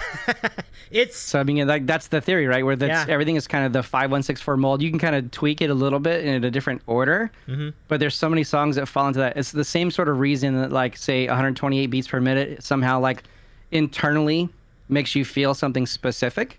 It's the same way when you have that same 4-chord structure. Yep. Somehow it clicks in your brain that is what makes a great, like it turns on some sort of like endorphin in your brain that makes you go, oh, this is great. Yep, Keith even cited. Yeah, I think we've all seen this video. It's really cool. It is really a great video. It's kind of like, it's great and it's also like telling at the same time. It's like, man, you really called out most of popular music. How archaic, I mean, formulaic it really is. So it just makes me step back. Like, oh, is Gloria like one of those songs? Is like. We have tried to get Pete for one of the Songworks songs to do, like, as much as he hates it, if he could do a 1564 song. Oh, okay. And it have it blow up, it would like prove the point. Oh. But he so he literally great. cannot bring himself to do that. It's just like, I was like, dude, you should just do it. I said, like, you hate it so much that you think that that's the formula. Use the formula and make a song and do it. It would be a great practical joke that winds up being really profitable, Pete. It's an interesting idea. I think do it. I guess he doesn't want to. You don't want to be famous. That's fine, Pete. You don't need to be famous. Pete says, I'm working on a whole video about why 1564, what 1564 does, what it does to your brain. We can call a song 1564. Yeah, that's what you call it. Yeah.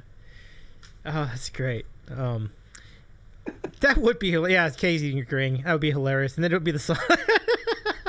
It's going to win like number 1 on the next Twitch Vision thing. Like by a lot. It probably will.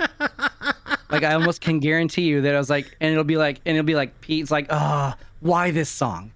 Why? But you know, a lot of really famous artists have had that experience. Like, you talk to a band like Simple Minds, right? They didn't want to do the song like "Don't You Forget About Me." They they weren't even the first group to be asked to do the song. It was Billy Idol. Like, they go to them like, "Here, you guys do the song." They do the song, and they're not even proud of it. Like, that's not our song. Somebody else wrote it. But it's like their most popular song. To me, it's a great song. But it happens. Like, I'm using 80s references, but like, you know, I've seen it with Human League. Don't you want me, baby? Was like the song that just kind of threw in at the end because the record company wanted another song. They just threw it together. And it ended up being their most popular hit ever. It's amazing how that works out. It's funny. Yeah, Pete with another one. But Mellencamp hates Jack and Diane. Like, yeah. It's funny just how many, like, do you know of any other examples like that, Tim? Like, where, like, you remember the band was just kind of like pressured into it. They just kind of did it just to fill out the album, and it ended up being a huge success. I mean, Pete would know more off the top of his head than I do. I know the one we keep using a lot, which is the exact opposite, would be Train. So Train is the one band who really embraced 1564 and does like almost every song. They're all of them are all 1564, and he'll just buy more leather pants and they'll get tighter and they'll just keep making more music. Buy more leather pants. I have to say I got a soft spot for those guys, but yeah, you're right. That's true. No, it's fair. Criticisms of them are fair. But it's why all Train songs sound the same. Yeah. Yeah. Do you think that if you step back into the 90s rock again, was Everclear the same thing? Like, I feel like every Everclear song sounded exactly like the sound before. I don't know. I think the one that comes, like Counting Crows, I think had a lot of stuff that sounded very similar. Very the same sort of affect to a lot of his stuff. Yeah. I'd have to go listen to more Everclear to see if I think they have the same way, but yeah. Pete says Train straight up ripped off Jason Mraz and got away with it. Yeah, I can see that. Yeah. I mean, you might say, Jason Mraz, it's your fault for picking a 1564 song. I didn't realize that came out before I'm Yours. I do remember both of those, yeah. I did think, yeah, they are very similar. That's true. Soul Sister equals I'm Yours. Yeah, I see that. That's wild. Green Day has a few songs. Well, yeah, I mean, punk rock bands are a little... Everybody knows the deal with punk rock. It's like it's 3 or 4 chords. Like, that's sort of the whole idea.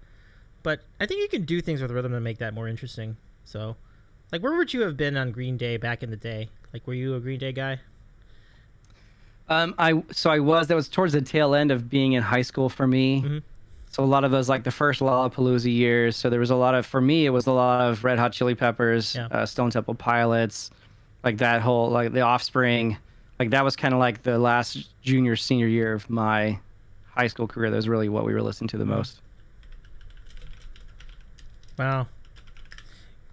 Okay, let's keep those questions coming, folks. We have plenty of time, so exclamation point, question followed by the question itself. Feel free to ask us about anything, including pizza.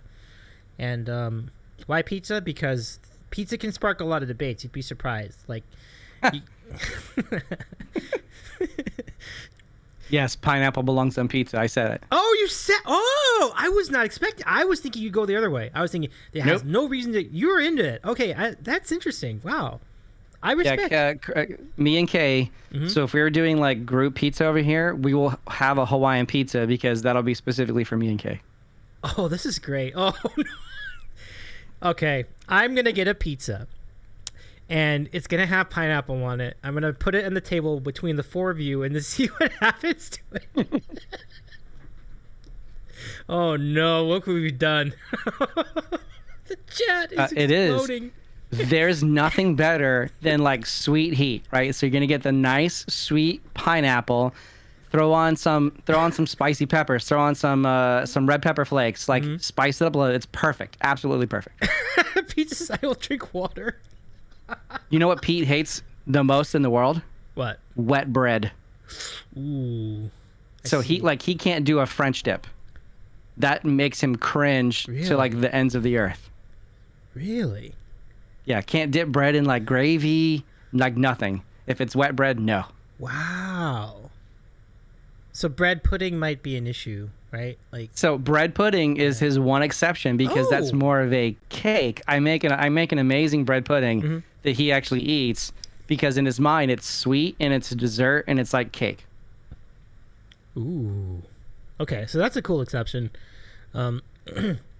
Giblet says, I love eating cornbread and milk in front of him. That's a very hardcore Southern thing. They will take cornbread, non-sweet cornbread, which is like eating cardboard, which is disgusting. Yeah. She will break it up and put it in a glass of milk. Oh my goodness. That sounds wild to me. Some redneck nonsense, man. Oh, wild. So yeah, Oncoming Storm asks, have you ever had a kitchen sink pizza? It's fabulous. I'm assuming... What's on a kitchen sink? I'm assuming that just means everything. It just means everything, right? So if I were to show you this photo, would this be a kitchen sink pizza? It looks like it, yeah. I do like kitchen sink pizza. This is good to me. I appreciate. You just have to be in the mood for it. That's a lot of toppings. You're barely gonna taste the cheese or the crust in that thing. But I see mushrooms, which I despise, and I don't like olives. Like if I had to eat them, I would, but I could easily pick that stuff off. Everything else looks fine. Yeah. And I do like olives and mushrooms. I think I'm a big fan of both. So that's cool. That's fine. I mean, you're right. Like, it's a lot easier to do take those two out as opposed to, say, pepperoni. That's going to be tough. Yeah. It's buried under everything else, you know? Yeah, okay. But yeah, I would eat the hell out of that. Oh, nice. Pete says he's down. Pete is absolutely 100%. If there's a meat, he wants it on his pizza. Everything. Oh, that looks, yeah. But like you said, you give or take a topping or two. This looks like a dope pizza to me, too. This looks really good. This looks really... See, yeah, Special K, not about the olives. Neither is Giblet. So that's almost... If you haven't seen it, Davey, there's a show that just came out on Netflix that is all about pizza. It's like one of those high-end sort of like docu sort of style series ones that's about pizza. And they covered the first episode is this guy who lives in Arizona, who is basically, I guess, credited for like creating what we know as really good pizza today. Like he created the formula for creating the wheat-based sort of like dough, the right section, like everything. So it's a fantastic show. Like will make you hungry. It's called Dahmer. Is that the name of the show? Cool. It's not Dahmer.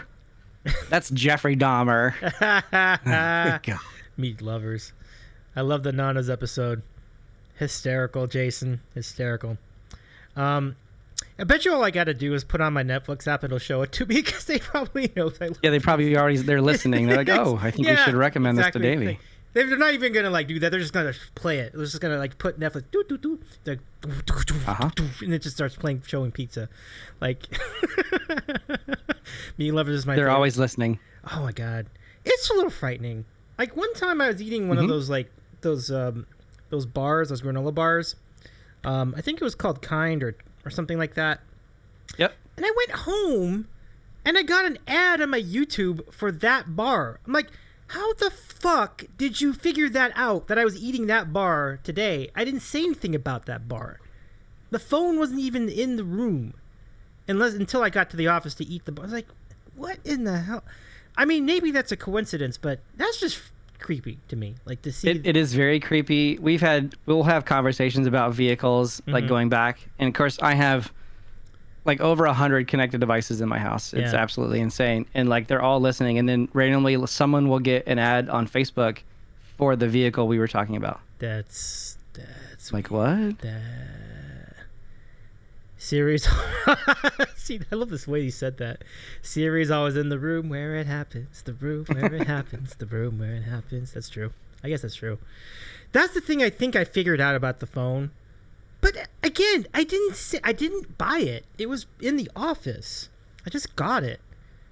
I didn't say a thing about it. I just ate it.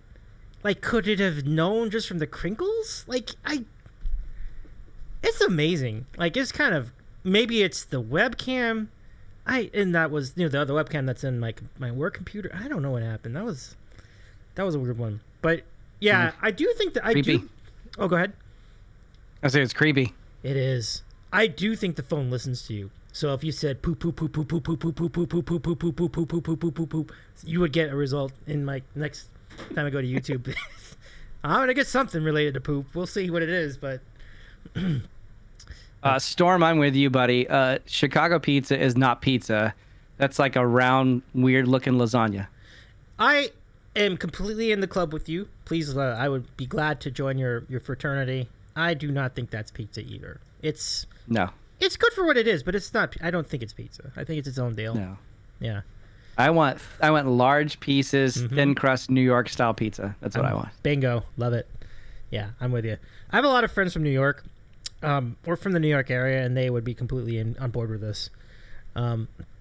Yeah, and Bards Pete's saying, oh no, there's a pizza place in my hometown called Pizza Square Cut. I like Square Cut pizza. Don't get me wrong. Like Michigan style pizza, or what's it called, Detroit style pizza?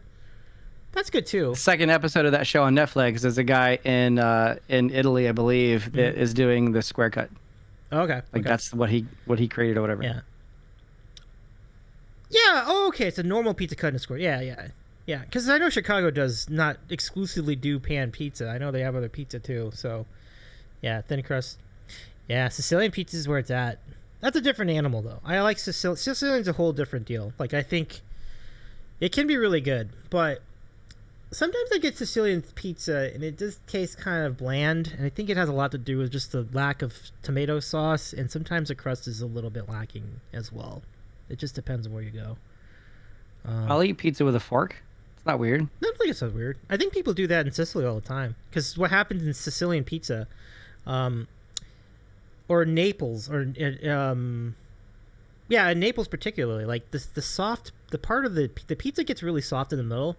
That's why I think people out there need the fork to eat the pizza, because it is genuinely very soft. So I've been known to use a fork to eat pizza, to cut off pieces and dip them in ranch. That's a whole other. Dipping in ranch is fine. I think I'd rather dip it in other. I mean, it depends on what mood I'm in. I just like, if it's like that one that comes in the container, I'm like, it's okay. I think ranch when it's made fresh is much better, but yeah, I don't know. I gotta be in the mood. Tim, I respect you. I will allow that comment. Oh my goodness, Carlo's here. What's going on? I'm so glad you made it. Welcome in, my friend. How are you, Carlo, the stream show? We have gotten into a lot of discussion. Describe. And we were told that you are really great with lighting. We also have this. This is called a kitchen sink pizza. And it does look really good. And we would entertain your thoughts on that too. We also are looking for by the way, go follow the Stream Scribe. Carlo's got amazing word art. And part of the word art includes things that he puts on mugs, which he's so gracious to send to people. We did an event called Borkfest back in April where it was like I coordinated a raid train with our other friends, and we just did all sorts of random stuff. And he made these mugs to commemorate that occasion. Really cool. Borkfest mugs. Really good stuff. So, Special K says, Domino's is in fact garbage. I don't think there's any... Who's going to argue that? I'm not arguing that. Domino's is no longer a pizza company. They're a technology company that happens to be making horrible pizza. I mean, I gotta give it to them for their energy trying out different things with your app, right? Like, hey, the pizza's getting made. Hey, the pizza's coming. Hey, the pizza's like 10 minutes. Right. 10 feet away. Hey, the pizza's here. We got drones. It still sucks. It's not good tasting. Yeah, no, it's horrible. Like you can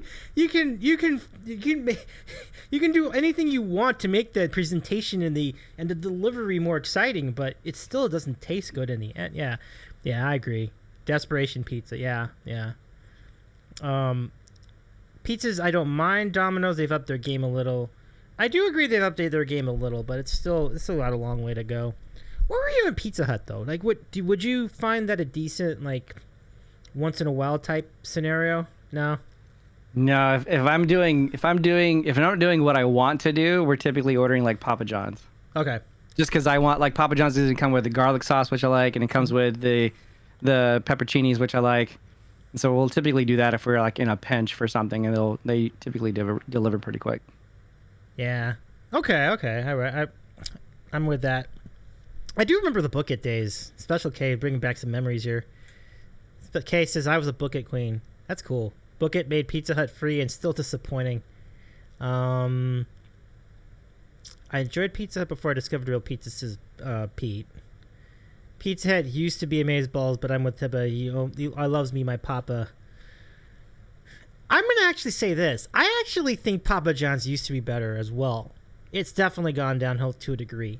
It's very salty today. I don't know. You'll find Pete's statement of his saying that he enjoyed Pizza Hut before he discovered real pizza. He'll say that a lot about a lot of different things. Same thing about beer. Mm-hmm.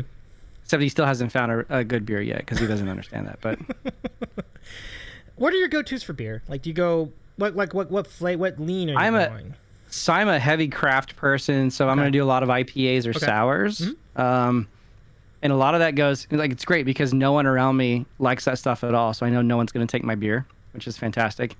But like I'll do a lot of those stuff. Giblet's into a lot of coffee brews. Mm-hmm. So in fact, I was over at Oktoberfest at a local brewery here, and I picked her up a good one called Good Morning Vietnam, which is like a nice, clean morning beer you could have that has like a good coffee flavor to it. Mm-hmm. I got a good peach mango sour from them that was fantastic. Yeah. So I'm typically going a lot of the more rare, heavy, hoppy sort of like beers for my go-to. So you kind of go lean toward the fruit side. Like, so you mentioned mango. I don't like sweet beers. If I'm going to go fruit, I'm going to go more tart fruit. Okay. Otherwise, I'm going to go something super hoppy. Oh, yeah. Oh, hoppy? Okay. Hoppy is a good lean. So what I love the most is when Kristen recently did her 10K around the town of Charlotte, one of the local breweries was one of the sponsors for the 10K, and they offered cans of water for the runners afterwards. But it was sparkling water that was hopped, and so like she thought it was gross or didn't like. She could tolerate it, but she didn't like it, so she gave it to me. I thought it was fantastic. I can't wait to buy it in the stores next year when they come out because hopped sparkling water is my jam anyway. But hopped sparkling water, it was to die for. I like sparkling water too. That's pretty cool. And then it's just kind of that kind of segues us into seltzers. We'll talk about seltzers a little bit later, but let's see. Pete's not a fan of IPAs. Wow. I will definitely not agree there, but he does like coffee beers. So you must be. So Pete, would you be more of a stout person? He is. So he and Giblet both love the dark beers. Mm-hmm. So like peanut butter porters, coffee porters, like the stuff that you would typically drink. In fact, it's that season that's coming up. So we get into like the fall, winter time when those beers come out. Yeah. That's his go-to for stuff. If it's not a typical like Yingling or something like that would be relatively light, he's going super dark. Stouts are great. I it's interesting because I'm kind of like I probably am intersecting both your worlds because I like IPAs a lot.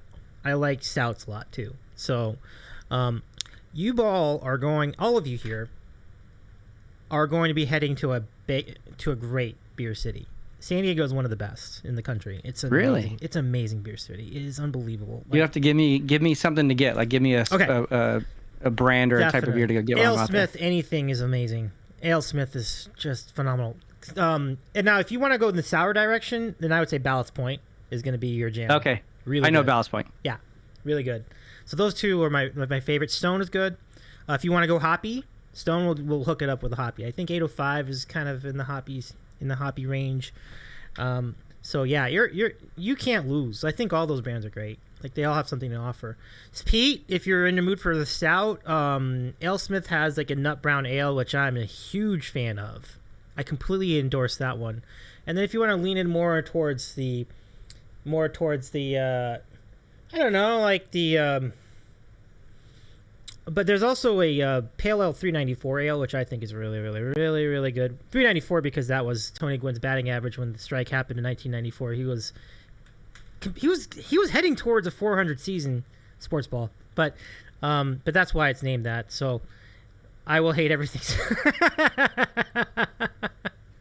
She doesn't hate everything. So she grew up when K was fun. It was heavy. Everything that ended in light. So it was like Miller Lite, Bud Light, that stuff. Yeah. I did find out like a few years ago that she does actually like sour beers. Okay. So some of the fruitier, less like not super tart, but some of the sour stuff that I've gotten, I found a couple of good ones that she'll actually drink.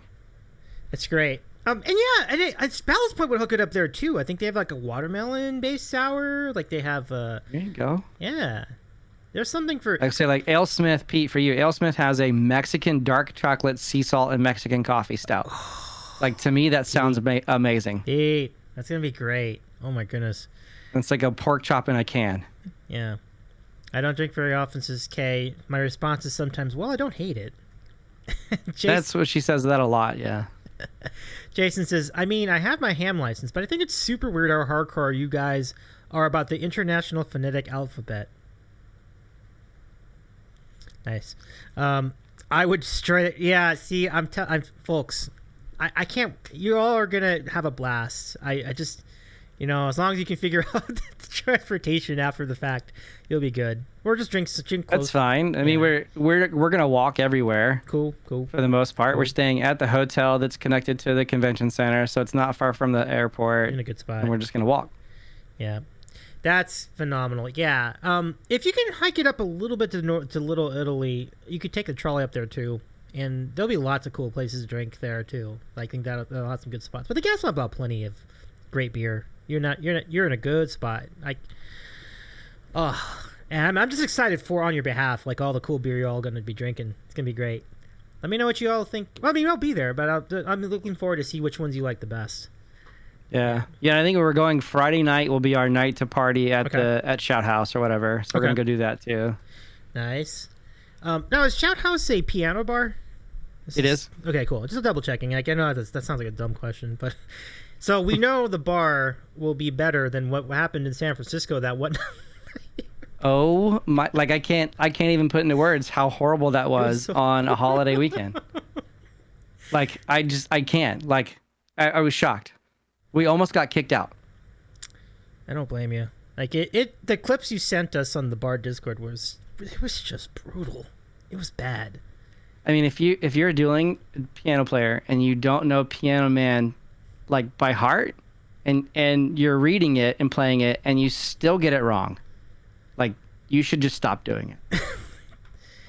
That's unfathomable. Like it sounds like they were in whoever those two people were in way over their head. Yeah, I hear you, Pete. That's got to be embarrassing. Like, that made me hurt, says Pete. I don't blame you. Yeah, I think the story we finally heard through a roundabout way to get there was that the people that they had originally gotten, because it was a holiday weekend, that nobody was available. So that was kind of like a last minute, we need 2 players. Yeah. And so they got what they got. Oof. It happens. I guess when a holiday weekend people are out doing other gigs elsewhere or whatever happens or when they're off. But I think it hurt us more the fact that the room did not understand what was going on. They thought it was great. And like, I think that probably hurt us more than how bad the players were.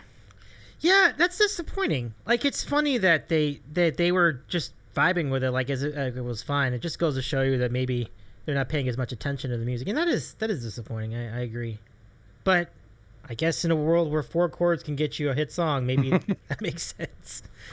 Too bad. Yes, it's very true. Yeah. All right, Jason, we got a question from you in the chat. Let's get to it. Let's see. It says, "What story did Giblet tell you that you could not tell?" What story did she tell me that I can't tell in person or whatever? I don't know. She may have to come up here and tell the story or something. Yeah. I don't know that she's told me a story that isn't like tellable to other people. She and I have been together a long, long time. Mm-hmm. Very, very long time. There's not a whole lot that we don't know and share. Yep. Oh, yeah, that's right. Yeah, Kay mentioned this. Like, Tim and Dana are piano bar aficionados. That's how we met them. That's really cool. Love that you... Yeah, we started going to the piano bar here in Charlotte. It seems like it had been probably 13 or 14 years ago when Pete was playing there. And then met him. And the story is super, super creepy in that we would go... We've seen him numerous times. We'd walk up to him after the show, and we would be like Carrie and Chris, where we would close out the bar. So 2 a.m., bars close and whatever. We'll go out and hanging out with the piano players. Get special treatment, all that kind of stuff, just because we were regulars. And then at one point he went home and said, "Hey, Kristen, I met this couple at the bar. You know, they're super cool, a lot in common. You know, they want to hang out." And then her response was like, "Well, are they creepers?" And so like she was really worried about how they were creepers. But then we ended up going over to their house on a Sunday to kind of hang out on a Sunday fun day, whatever. And then so that was probably 12 years ago. And then 8 years ago, we got them to buy the house next to us. Yes, the answer was yes. We actually are creepers. We were stalking them. And so they've been living. We basically just been growing up. Our kids have been growing up together. We've been pseudo living with each other for the better part of 12 years now. We go on family vacations together. Yep. We're going up to Pennsylvania for Thanksgiving this year, which is where Kristen's originally from. So we're going to go up with her family and hang out. That's where Kristen and Giblet are going to go do a 9-mile run on Thanksgiving Day. Miles? Wow. Yeah, 9 miles. Like hilly stuff up in Dude. Pennsylvania where it's going to be cold. So it's going to be a blast. But yeah, we do this stuff all the time. That's fantastic. I love this. Yeah. And then let me see what Special K said. "I was worried they were creepers, and now turns out they were creepers, and now we live next door to them." Yeah, that's really great. It's called the run is called the Run for the Diamonds. Uphill, says Pete. Pete's and then K says Run for the Diamond. Yeah. Well, There is a massive hill in the run that is frightening. Oh man, that's crazy. Not for me. They did get me to sign up for my first 5K, which is a Halloween 5K that we're going to do on the 29th of October. So Let's go! Giblet, and Kristen are going to be doing a 5K then. Great. So Good it's luck. going to be interesting. They're trying to kill me too. Just when you train for it, you're gonna be fine. 5K's nothing. You'll be fine. You'll be good. It'll be worth it. I missed doing 10Ks, man. I did like 2. They were great. I want to do more. You know, I've done it twice, but it was 20 years ago. I'll be handing out water. Nice, Pete. Smart. Be the guy handing out the water. No, I don't. Maybe Storm. Pete's just running is stupid. We told him, he said, "Hey Pete, we're going to do this 5K in October. Do you want to go do it?" And he looked at us like for like not even a half a second and goes, "No." Oh man. Pelotons tread training. I like how Kay invoked her own Peloton command after that. There you go. She's drinking that Kool-Aid. Woo. Let's see. Jason says, "Me and Elijah Wood. No one should be running unless you're being chased." Y'all, no. Running is good for your heart. I would respectfully disagree with that statement, but I respect you saying that anyway. Cool. Any more questions? Last call. Anybody? The Kool-Aid tastes so good. Is it the instructors that make it like really exciting? Because I know I hear these folks that are like, it is. So, she and I have these spirited discussions about Peloton all the time. And it really stems from the fact that from a business standpoint, they are such a shit show of a company Yeah. that they don't know how to run their organization. What they do have is such a viral community that is deeply engaged. So like the instructors are great. The equipment obviously is like top-notch equipment, but really what makes Peloton what it is really the community.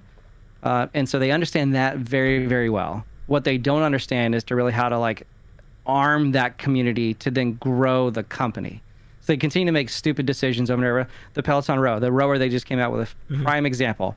Why would you put out a rower that is $3,200, the most expensive, one of the most expensive rowers on the market? Really, your competitor is going to be Hydro, who now sells 2 units, one at $2,500, one at $1,500. But you're going to put yours out at $3,200, not counting the subscription and stuff.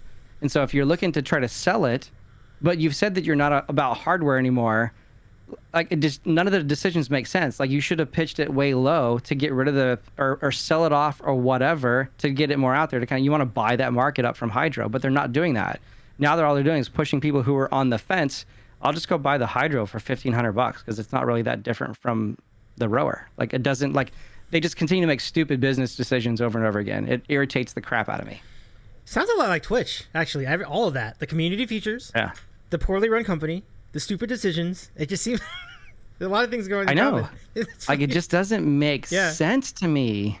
I hear it. What really needs to happen is they need to be acquired by an Apple or an Amazon who already has a fitness vision. Oh, you mean that can Peloton. leverage that community into that stuff. Yeah, I think if Amazon Amazon would be nice. Get Apple too. Yeah, that would be a lot of synergy. It'd be really cool. Yeah, Kay says we go round and round about it all the time. Now, what makes Peloton so good? Ramos says Denise. Is it Dennis or Dennis? Dennis is what makes it so Dennis. good. Yeah. And yeah, so Kay says the instructors are what make it. Giblet says Christine. Shout out Christine. If you could shout out a Peloton instructor in the chat. And Pete says Kendall. This is great. So Kendall's my girl. Cool. This is great. I wonder how many people like. It's so interesting. Like it does remind me a lot about Twitch. Like it's like a stream, but you're like on a bicycle during the stream, and I guess you can interact with it on some level. Like I don't know, you can't necessarily talk to them, but so you can't, like you could see live in the leaderboard who might be doing the same route you're doing while they're there, and so you can like tap and give high fives. So again, like from a community building standpoint, it's very supportive in that the people who are doing the things are supporting each other. So they're they're lifting up the entire community. So there's a lot of that aspect that they built into the solution, the platform, that are fantastic. And so if you're doing a live ride, it's like watching a streamer where you want to, if you're riding for your 100th ride or you're doing your birthday, you want to get a shout out from the instructor. So like you do those sorts of things that kind of help boost it up. You know, they're always posting on Instagram too to get stuff retagged over and again. So that part of the organization is phenomenal. That's the only reason that they're really still in business. What they did poorly during the pandemic is that it had such a huge rush on people buying equipment because you couldn't go to the gym that they didn't plan for when the pandemic was going to come to close to an end. And so because they didn't plan for that, they've now got so much equipment on hand. They're bleeding through money left and right. They're having to take out huge, $70 million loans, lines of credit to be able to continue to go through. It's just not a very well organized company at this point. Oh yeah, that's tough when you can't when the logistics don't plan out, where you don't prepare for things like that. I actually, you're talking about the pandemic. Like I was wondering if you sensed, did you sense the same thing I did when things started to open up again with Twitch streamers, particularly music streamers, because you figured, okay, well, gigs were going to open up again, right? Oh, yeah. And at that point, I was like, oh, no. I feel like we're going to lose some of these guys. And sure enough, we did. Oh, yeah. And it's, I don't have a problem with it. I just was ready. I was kind of bracing myself for it. But, what's your thought on the changing scene? It seems like we seem to have just gone back to people who are doing it in the first place. We've had a mix of people who are committed to streaming, just want to do streams, and we have a mix, and then there are people who have left altogether. And I think some people that we know personally, I think, are a part of that. And then there are people. Oh, go ahead. Yeah. Yeah, so I think there's a very fine line of obviously, again, everybody had to prepare themselves that, my favorite person that I knew during the pandemic, that we knew that they're going to go back to live gigs, so we're probably not going to get them. we've tried to take a tact in that we knew that Pete was going to go at some point back to live gigs, being in 2 different bands. Now he was going to tailor back some of his dueling stuff that he didn't really want to do. For the most part, a lot of those stunts don't really pay really well. But the stuff like Thurston House or like Yacht Rock gigs, the Abbey Cab gigs, those are the big ones he wanted to continue to do because he loves doing that the most. And so we knew that that was going to come to that point where he was going to go back to do those live ones. And so we try to find this fine line between still being able to stream, still being able to do those live gigs, and then if we could stream a live gig to still continue to have the interaction, make sure that we're like everybody that has grown in the community, our community, is still seeing us. You know, maybe it's a little bit less interactive. The thing that we hate when someone goes and does like a live gig, they typically they ignore our chat, right? Because they're doing work, they're doing the thing, right? So there's not in there. So we'll try to go in between myself, Chris, and Giblet, and really kind of take over and make sure that the chat is understands what's going on, what they're watching, what Pete's doing, because he obviously can't communicate back with what's going on chat. And then of course we found out that we probably went to the extreme a little too much and it destroyed his voice for a while. So now he's got to come back and kind of pull that back a little bit. You know, obviously, luckily he didn't have any nodes or anything like true damage on his voice, which was really, really good. But he can't do it at the volume that he was doing before. So now we got to find a new sort of happy medium of what it means to do both IRL and streaming, because we don't want to stop streaming. We think we love being able to do that. It's almost, for at least for me, I know for Kristen too, it's almost like an escape from like the normal day job that she and I would have. That I get to go like turn the other stuff off. I can ignore emails. I can ignore all the other stuff that's going on and go do the thing that we think is just fun. And that's kind of why we do the big shows. We started doing it just for fun and not really worrying about how many viewers we have. Just are we going to make partner? Are we ever going to get to that point where we're growing? We just started doing it for fun, which I think in turn probably shows through the show. Yeah, just because we like to like banter back and forth and all that kind of stuff. But yeah, it is. We do miss a lot of our friends who are on there. That are doing it, either not doing it anymore at all or doing it a lot less. Yeah, and it was I figured it was inevitable, but you know, it's understandable. And yeah, definitely I feel the same. I feel like the scene has lost something from that. But I'm glad that you are trying to commit the balance. I feel like you can get the best of both worlds that way, because you can use streaming to promote the brand of whatever you do everywhere else. It's really cool. Yeah, and he's even pivoting. So like when we first put up brookstonebards.com, like for the site, right? It was very dueling focused. Like you could book Pete for a party if you're doing that sort of stuff. And so now we're about to go and do the revamp of the site again to really tailor towards more of what we're doing today, which is you can still book him, but we have this whole other side stuff that's going on where we're building a community. We're doing the things like Songworks. We want to make that prevalent on the website, because I think that's, again, creating content that can be enjoyed almost in perpetuity through the streaming services. So there's a lot of other stuff that has pivoted in the last couple of years, I think for the better, that we're still trying to figure out what the right mix of everything is, so that everybody kind of gets the pieces that they need. Oh, I love it. And I was kind of wondering about that, Storm. I was curious here if you still talk to Lisa. So you do, which is great. Storm says I had seen her towards the end of last year. We were doing an event in Chicago, and she happened to be playing at a bar that night, and so I was able to go catch her live. And everything you guys saw on her show, she is about like 10 times that from an energy standpoint, live in person at a gig. She's fantastic, like phenomenal. I believe it, and I love it. That's great. She's such a friendly face. Like I'm glad to hear that. That's really great. Yeah. Even the same thing for Patty. When I got to come up last time and we went to go see Patty up there play in her little, like the small bar that she has with the 3 people, that set reminded me of the good old days of dueling piano bars when it was just a blast and entertaining just to be there. Like in person, she is 10 times what she was on Twitch. I don't know if that's good or bad or whatever, but she is phenomenal, like a legend in sort of like that realm that she does. Oh, it was fantastic. It was great. I hope, I'm really glad you got to see that. Like I think, when you were out here, I was like hoping the paths would cross, and Half Pint figured out how to organize all that together. It was really great. Yep. Super cool. And so yeah, Kay was like mirroring some of your points earlier in chat. There was a discussion we had about the show, the Brookstone Bards Rock and Roll Piano Show. Wanted to keep doing it because of the fun. And I think, and this is another topic. It's like, do you do it to have for the fun? Do you do it for the community? Do you do it because you enjoy it? Or do you do it for a specific purpose of building your brand? And you will see the differences in those motivations. I see it all over the platform. I see people who are doing it just for the money or just for the notoriety or just to gain followers. It's tacky. Like I'm not very fond of people who do it that way. And I'm sure you've seen... Yeah. No, there's a level of Pete, and goes back to like we talk about frontman Pete, and that he wants to be in front of a band. He wants to be in front of a crowd. Like that's like something inside him just yearns for that sort of piece.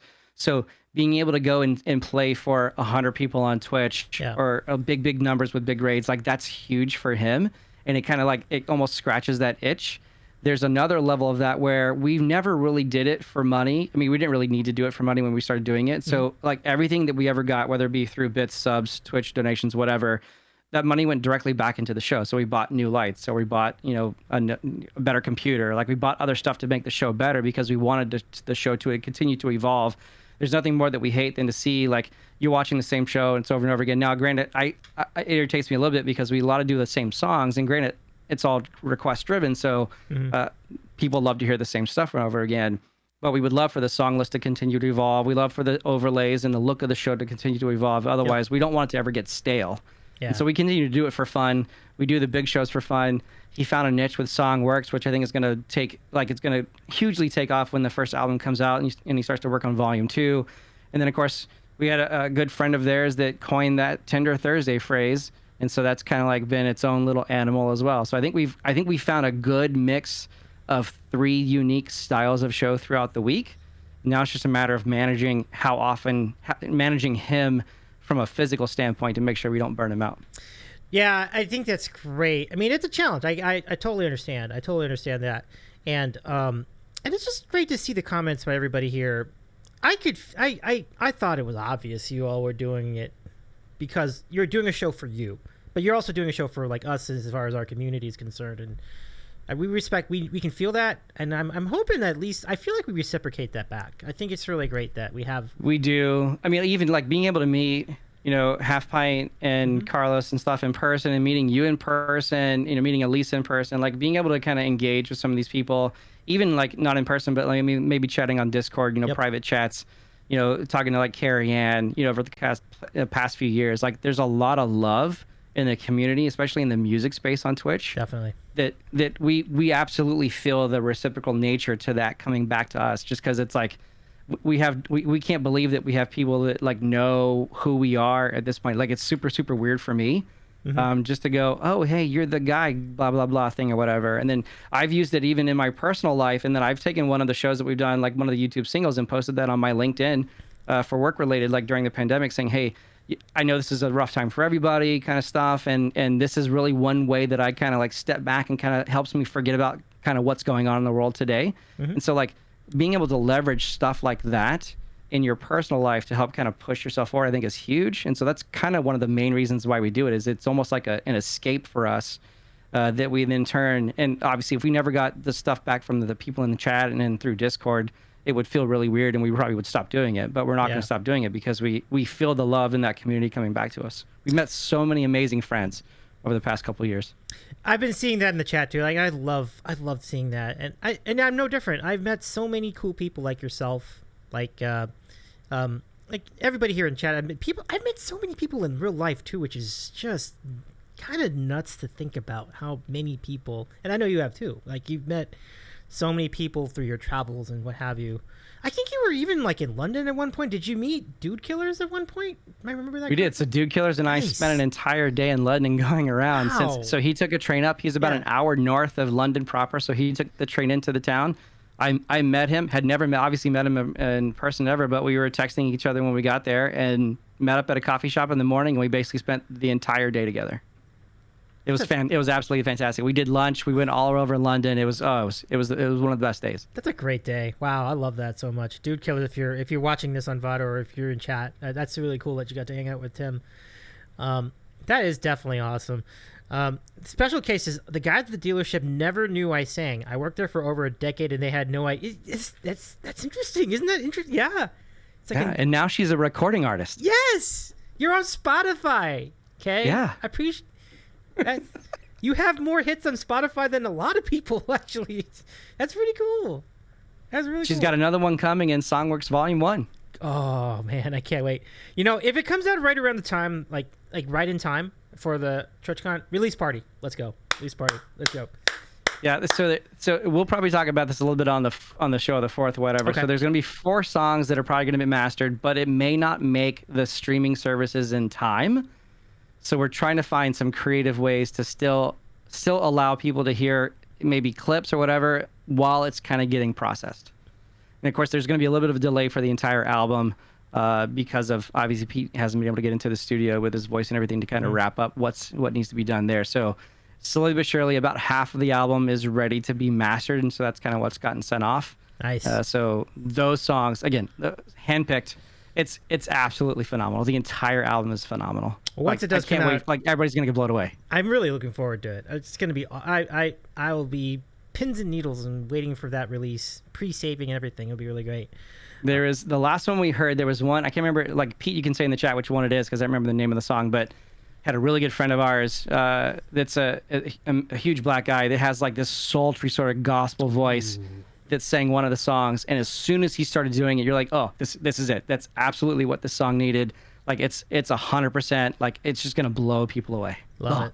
It's so good. We're all giddy here. Can't wait. So Jason's question in the random questions queue is let's go ahead and close the queue, mods, if you wouldn't mind. Thank you. The question from Jason: what do you do while all the fun people are playing board games together?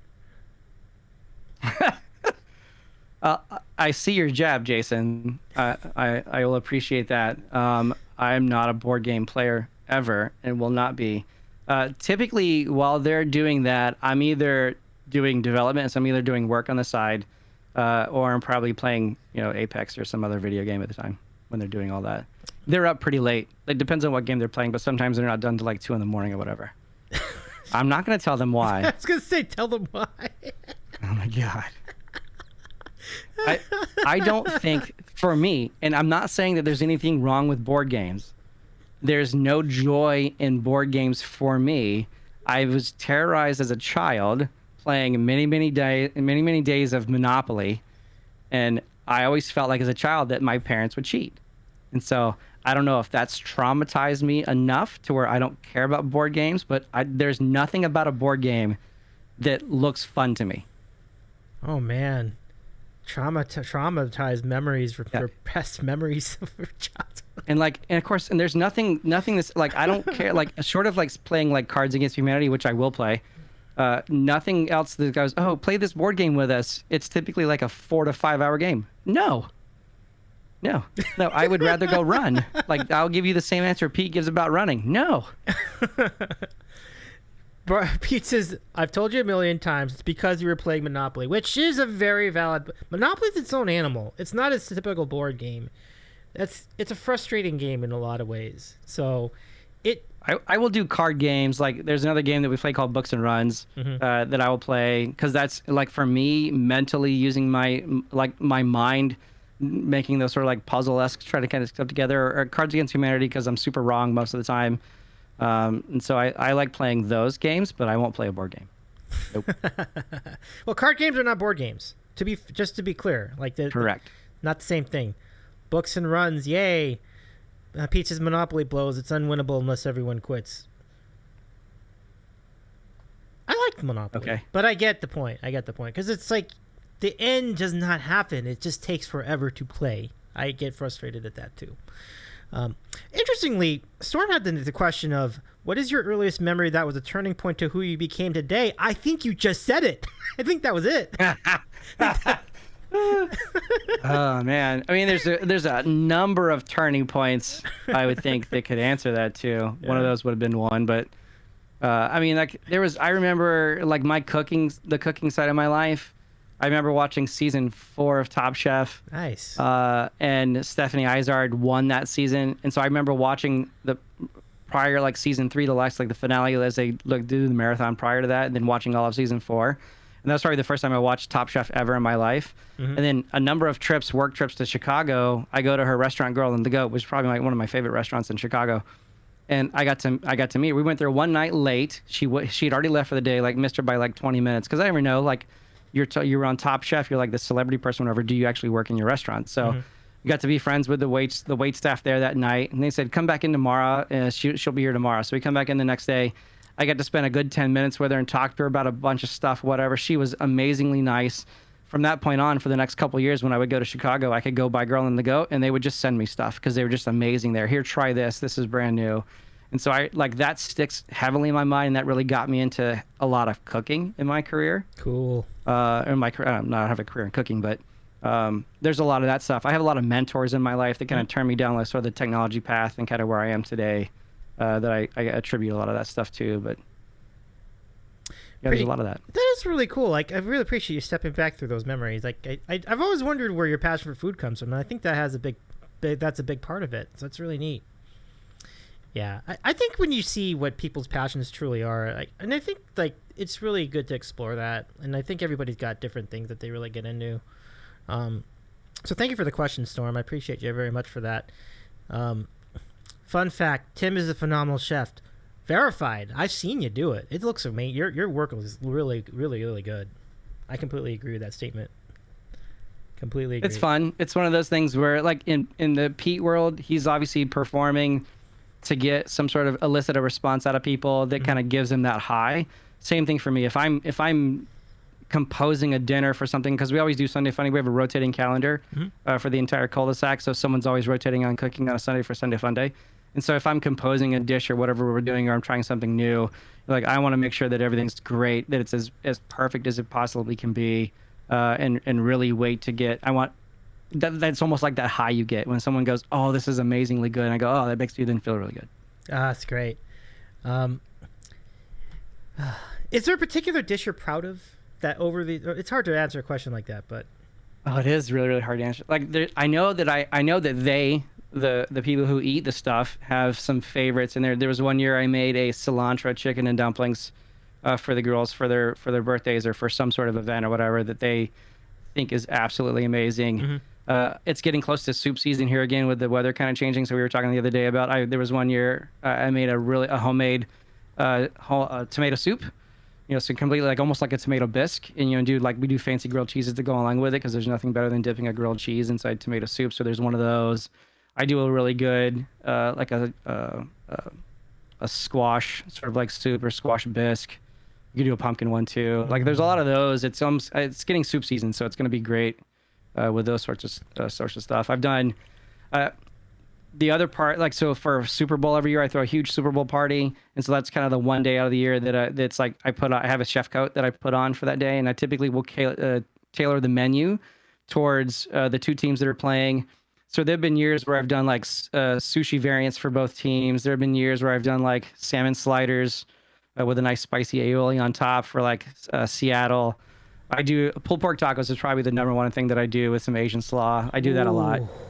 So I do a really good mean pulled pork. But how do you make it? Yeah, there's a lot of stuff. That so I will do two different ways. So if I want to go easy, I'm going to do it in the oven and kind of let it go slow for 6 hours. And kind of let that go. And then I'll just do the slaw. I mean, most people are like, well, what's in it? And I just usually just make it up the day of. So I'll just go grab some random things and make it from a slaw standpoint to put on. Or I have a smoker too, so I can smoke the pork outside. That obviously it's a little bit more work. Yep. Takes a little bit longer. But yeah, I'd love to do a lot of that stuff. I love to try new things. I've made some really cool pork sandwiches before with a nice like a compote on top, like a plum, a jalapeno compote that's really, really good. Oh, I love it. Lots of weird stuff I've done before. That's a great selection. Yeah. What would the dolphins be? Canned tuna. That's funny. Because it's dolphins. Luckily, they've never made it, and they probably will never make it, Storm, so you don't have to worry about it. Hey, man. Well, I mean, they had a big win yesterday. They had a big win yesterday, though. This is a shock. Like, the biggest shock, I think, of yesterday was that win. Really? I think so. I didn't think it was that shocking. I mean, the Bills had a lot of guys hurt on the defense. Like, I mean, they did. Like, the fact that they were starting three sixth-round rookies is probably shocking. but they were still in the game for the most part. I mean, Yeah. like obviously they're on the defensive side, but you still have Josh Allen and everybody on the offensive side, and they can do their thing. Yep. Like that game was super shocking. Of course, like football for me is probably my favorite sport, and so we have this massive in the garage with all the different games that are going on. So cool. like we're watching them all across the board. Like yesterday was probably the most fun so far this season. Yeah. In the 3 weeks, just because there were so many games that were either really close. Yep. And then there was like I went in. We do pick'ems every year, and so I was like, oh, I look at this week and I go, oh, there's not going to really be. I don't see really huge upsets. And then there were like 4 upsets. Yeah. I'm like, what in the world's going on? I thought that I thought the Colts beating the Chiefs was a bigger shock to me. I was like, what? What was that? Although, I mean, I guess it's just the Dolphins have been bad for so long. This is true. So it's just like, and we have seen Kansas City kind of like lose, Yeah. and seeing how Buffalo has played the first 2 weeks, it's like they're obviously going to be in the Super Bowl kind of thing. Yeah. And so I'll be making wings for them in the Super Bowl. Great. That's because that's whatever. I make really good wings. They're just kind of boring, but. Well, yeah, that's going to be. Is it just for like you make the food for both teams, or I assume it's both Yes. teams? Okay. Oh yeah, no. So this is like Super Bowl party for me is I go all out. I don't want anybody to bring anything. I want them to just come hang out, have fun, watch the game, watch the commercials, and I will take care of everything else. So typically it's always going to be 2 savory dishes for both teams and at least 1 dessert as like the main core, and then we'll have all the staples. We'll have like a whole handful of wings that I'll make for that too, and we'll do some dips and cheeses and fruit trays and stuff like that. But yeah, I've gone to the extreme years as well, where I've done like 2 desserts for both teams, 2 savory dishes for both teams. I've slowly kind of pulled it back a little. I used to have like 45 people in the house. Oh man, we used to do these really big, but yeah. I just love all these ideas in the comps. Yeah, the NFL, Steeman, you're right. The NFL has been absolutely wild this year. Wild. It's an amazing start. Like, it's been a thrill and a half. That's why, like, I'm so happy to have that Red Zone channel. Like, just bounces around between all the games. So it's like putting it all on one screen. It's wild. It's been an incredible year. Yeah, I have NFL Sunday tickets, so we have at least 6 games up at a time. That's cool. Always. That's really cool. Do you do it through the streaming service or just through the dish at this point? Streaming service. Okay, so the good news is they're gonna, because they had that outage like a week ago. Oh yeah, that was a disaster. Oh my god. Yeah, I had no problems week 1. Week 2 was fine until about halfway into when everything else went down, and that's I didn't have any issues on Sunday. I'm so happy that DirecTV isn't doing that anymore, and my bet on it is Apple's gonna get it, since Apple just got the rights to the halftime. The halftime store, whatever show as well. So I think Apple's going to get it, which is going to be phenomenal because they will do obviously the app scenarios right and everything. Oh, it's going to be perfectly tailored for Apple TV too. Like if you have an Apple Jason, TV. you want to see what's in front of me right now? Yeah, Jason, great question. Yeah, let's go take a look. There it is.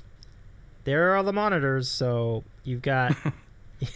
So I have these 4 that are being run by the PC that's over to my right, and then I have my MacBook Pro is running the one that's up here that has the stream on it right now. Pretty cool. You get it 5. all laid out. I have a tablet. I have multiple tablets over here sitting around too, and phones and stuff. Yeah. So if you ever had to work on an NFL Sunday for some reason, would you be able to put games on like all those screens? Dumb question. I could do that. Yes. That wouldn't be. Yeah. But you would have to work too. That'd be kind of lame. So. Yeah, I know. Yeah. I know. I was gonna be my trip to India. I was gonna be in India for at least 2 of those weekends. I was like, oh, I won't be able to watch football then from over there. It's a horrible time trying to get anything to work over there once you go outside the U.S. But yeah, that's true. Even with VPNs, nothing really worked right. I was wondering about that. So VPN, but that makes sense. It's like just the network connectivity can sometimes be spotty at different places too. So that's part of it. Yeah, shockingly is knowing that India really is like the support capital of the world from like a tech support standpoint, especially being in. I will go to Bangalore, and so but the internet there is rather horrible. Really? Like shockingly horrible. Wow. I could get some stuff to work. So when I went over there for the 3.5 weeks I was there, I took an Apple TV with me. I went to the extreme. And hooked everything up to the TV, got everything all connected up because you can connect to the Wi-Fi, captive Wi-Fi through on the Apple TV. So I got all that working so I could stream things like I normally would.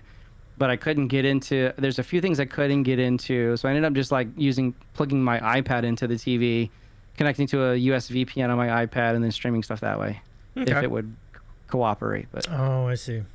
Hit and miss, I see. Did they just unplug India and plug it back in? It's a storm. Nice. They tried doing that storm. It still didn't work. That's like a deep cutting joke for me. Like I just figured out. Okay. Keither, my laptop is running just the one monitor in the middle on the top. Oh yeah, yeah. Monitors are running off my PC. That's a good question, Keith, because I asked the same question at the beginning of the show. So yeah, it's just there are two computers running at the moment. Did I miss anything in chat? Let me see. Oh yeah, okay. So I'm gonna call this. I think the Dolphins are probably gonna lose the Bengals on Thursday. Like after that exciting win, you watch, they're gonna get blown up by Cincinnati. You could. So it will depend on whether Tua plays or not. Right. Now, obviously, there's a lot of controversy right now that they put out some bullshit that it was his back that was bothering him. That is absolutely not what was bothering him. That dude got a concussion. He couldn't stand up. He should not be allowed. He should not have been gone back in the game. He should not be allowed to play Sunday. Now, if he doesn't play Sunday, then the Bengals will actually absolutely win. If he does play Sunday and he looks like he's fine, I think the Dolphins will actually win. You're right. That did look. It looked like he was dizzy. That was man! I mean, he nailed his head, got up, and then immediately fell to the ground. Like it did not look like a back issue. That was I don't know where I am right now. That was rough to watch. It's kind of surprising that he actually was allowed to play, but it was that. Yeah. Yes, yeah. Keither, the Eagles are actually really good this year. Coaching staff has improved a lot in the Eagles. They look like a really well managed team. But we'll see. Yeah, I mean, like Jalen Hurts is kind of coming to his own at this point. Yeah. Like he's actually showing really good. Kind of shocking, but they might be the NFC pick. Yeah. Well, if you look at the rest of the NFC right now, I can. I mean, like it's so bad. I'm probably most shocked about how horrible Green Bay is right now. Yeah. Yeah. Like the fact that he chose to sign an extension there. Oh my God, we got a like this is the team. Welcome Raiders. Raiders, welcome in. But no, you're totally right about that. Let me just welcome in the Raiders, and we'll go ahead and carry on with.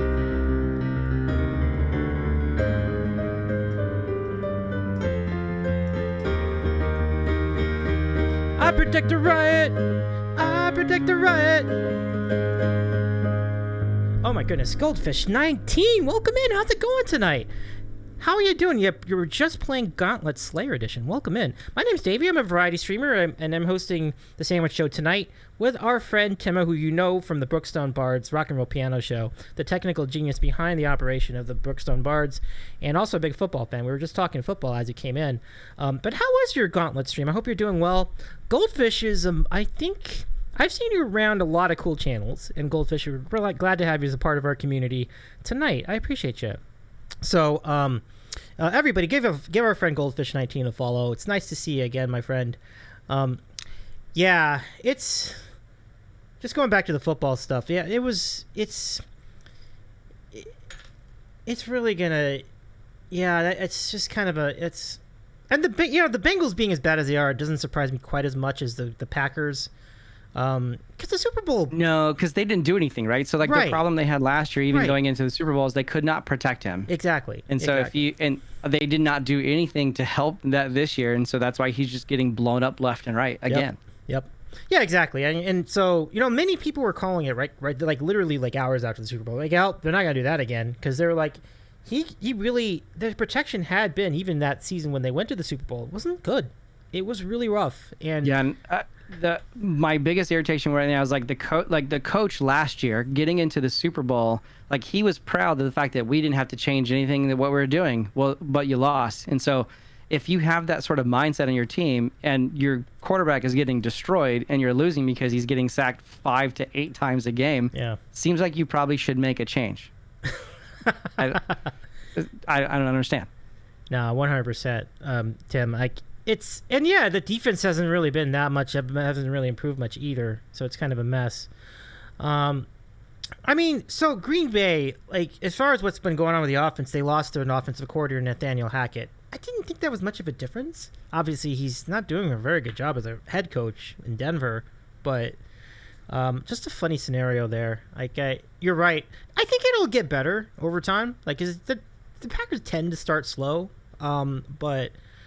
They said he doesn't have anybody to throw to though. Like he's got the great rookie. He's got Dobbs as a rookie, but like you lose your main guy, over to the Raiders, I think is where he went or whatever, and then you don't replace him with anybody. So even them beating Tampa Bay, where Tampa Bay probably was even worse in that game, where you had Mike Evans suspended, you had I think Julio Jones was out, like you had a ton of people that no one for him to throw to. Yep. So you knew what the game plan was going to be going into it. You just obviously cover the tight ends, stop the run, and there's nothing they can do. And they still only barely beat Tampa Bay. Like they were lucky. They're not a good team. No, and they were lucky. You're right. They were really lucky. Brady has been playing as bad, and you know terrific Tom very well. He's been playing as bad as I've ever seen him play, and they still only lost by 2. I know, like, and he's kind of cool. Like, if you give him time, like he was getting a lot of pressure in that game, and so, but you give him time, he'll eventually find somebody to throw to. He hasn't made some of the super crazy, horrible decisions like he has when he's had bad games, like even like week 1, obviously they beat Dallas, whatever, but it's okay. Like week 2 they played okay and still won. Week 3 they played a little worse, but they didn't have a ton of people and then they lost. No, I don't think he should have retired. I still think he should have played. I don't think he should have. I think he came back because he was mad at Adam Schefter for leaking that he was going to retire, and so you want to prove a point. And of course, I think that obviously pissed off Giselle, which is kind of where some of that stuff comes from now. But at this point, yeah, I think that's a very good angle. Yeah, it's a very good angle. That was a whole dramatic scene in the off season. Absolutely, Keither. Oh yeah, yeah. But yeah, Goldfish says as far as his stream earlier, hello, it went well, a bit of dying in game, but lots of fun. I'm familiar. I am not. You know, it's funny. Like all the video games I've been putting on stream, like I'm not good at any. I get by. Have you? What is like? Well, before we get into that, I want to show you the spread that Giblet posted in Discord. So here are some of the amazing creations our friend Tim has made. Look at this. What did she post? These are some of the Super Bowl spreads from past Super Bowls. Oh yeah. Yeah, take a look at this. So it looks like just normal stuff. Okay. Got the wings. You got the pulled pork. Yeah. How much of that veggie plate gets taken out during a course of all of it? Oh, okay. That's great news. That's great. Yeah. I never really know. Sometimes it's people get into it. Sometimes they don't. So it just they're like there's not a lot of people who care for like I'll eat more of the broccoli than anybody because there's some people who don't really care for the broccoli. Like the kids love the carrots. They'll eat those. What is this year? Oh, so this would have been a year. I'm pretty sure this is a year that the Patriots made the Super Bowl. Okay. Because they're homemade whoopie pies. Ooh, I see that. Because that's like a huge staple from New England. So we made some sliders. I'm pretty sure that one of those is probably a lobster-based slider of some sort of sandwich. The ones in the bottom? Yeah. Yeah. Cool. So whoopie pies here. Those look great. Wow. Oh, yeah, because in the very top, in that crock pot, is clam chowder. Oh, okay. There you go. Clam chowder. Looks like clam chowder done the right way, too. Because I feel like a really good clam chowder is not too milky. And I've seen so many that are just... Yes. Ugh. I'm not into it. I want more clam, less cream. Does that make sense? You know? Yep. Looks like you do it the right way. That looks dead on. Like it's a good one. Coffee flavored cheesecake bites. Oh, where? I didn't do that. Is that they are there. These? I don't think I made those, though. So what kind of wings are you looking at here in the corner? These look really good. So if I'm going to do just a blast of wings, these aren't going to be like tailored towards the two teams. I'll just do wings in general, just as for people to snack on. I'll do like a somewhat of a spicy barbalo. So I'll hand mix a barbecue sauce to go with it, and I'll bake them so they're like almost fall off the bone, sort of like wings, and then char them a little bit at the end, and then toss them in a sauce. Cool. Yeah, this looks like a great spread. Kudos to all of you. And I am told that Kay did the cheesecake bites. Yes. Good deal. So that was a year that. So this would have been the year that the Patriots would have beaten Seattle with that famous Malcolm Butler interception. Wow. On the goal line. Yeah. You should have given the ball to. Should have given it to Marshawn Lynch. Yeah. It was like right there.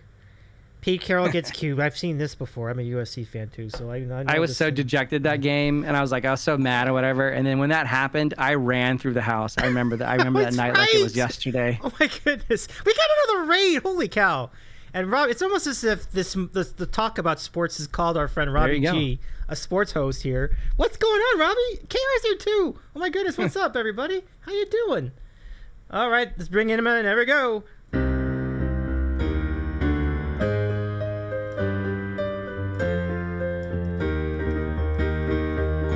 predict another riot.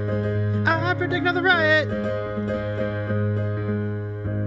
Oh my goodness, Robbie G, welcome in, my friend. How are you tonight? Thank you very much for rating us, everyone.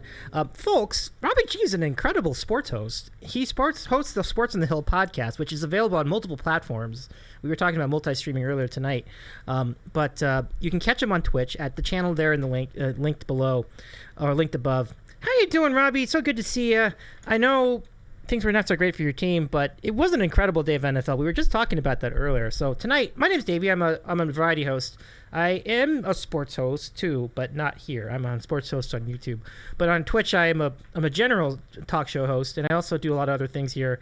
And this is the Sandwich Show. Tonight, we're here with our friend Timma from the Brookstone Bards, and we've been having a great time talking about food and football, two things that are really big in America. I mean, it doesn't get you can't come up with two bigger things. But so good to see you. Oh, Special K, have a great night. I appreciate you so much. I know it's about time for us to wrap up too, so thank you so much. But yeah, definitely follow Robbie G. Very good sports conversation. I've been on his show a bunch of times. It's really great. Show us your protein. Do you still have your sandwich on you, Tim? I do. It's a bit of a hot mess at the moment, but okay. It does have some protein on it, though. Ooh, I do see it. Looks good. So mine was for National Pancake Day. So we have 2 pancakes, and then there's some bacon, an over easy egg in there, and some cheese. Oh, that's amazing. A lot of protein. Yeah. It's a mess. Yep. So let's see what we got over here. KR Acoustic, can we give KR a shout out too? KR Acoustic's an awesome musician streamer, good friend of ours here on the Sandwich Show as well. Welcome in, KR. But yeah, just wrapping it up with a bow. It just seems like if things go up, things go down. Cowboys just won the game tonight, by the way, 23-16 against the Giants. Ridiculous. Great. We got to hear them all day tomorrow. Be like, yeah, it's our year. Shut up. It's not your year. Now, you remember we were talking about the Eagles just a few minutes ago? You have to think at this point they win the division now, right? Like, I think they do, yeah. Yeah. I think they just got the most... They're easily a better team than all the other 3 in that division, by far. Yes. Not only just like what they do on defense, the coaching I think is the best out of the 4 teams so far. It's not even close, really. No, it's not. I mean, Ron Rivera, great guy when he was here in Carolina. Mm-hmm. I don't know that he doesn't have a team in Washington. No. He's got a bunch of hand-me-downs that he's trying to put a team together with. Yeah. Tina, thank you so much for the resub. 4 months. Appreciate you. Pump it up. And Pete, have a great lurk. Sizerman, good to see you again. And absolutely. Steeman, thank you so much for the gift sub to our friend KR. And thanks for the shout, Rahomo. Green Guy, welcome in. And so, Green Guy, let's go give Green Guy Music a shout, too. Good to see you again, another musician. This is one of the wild things about this show is that I have so many other streamers that are in the chat. It's just a unique experience for sure.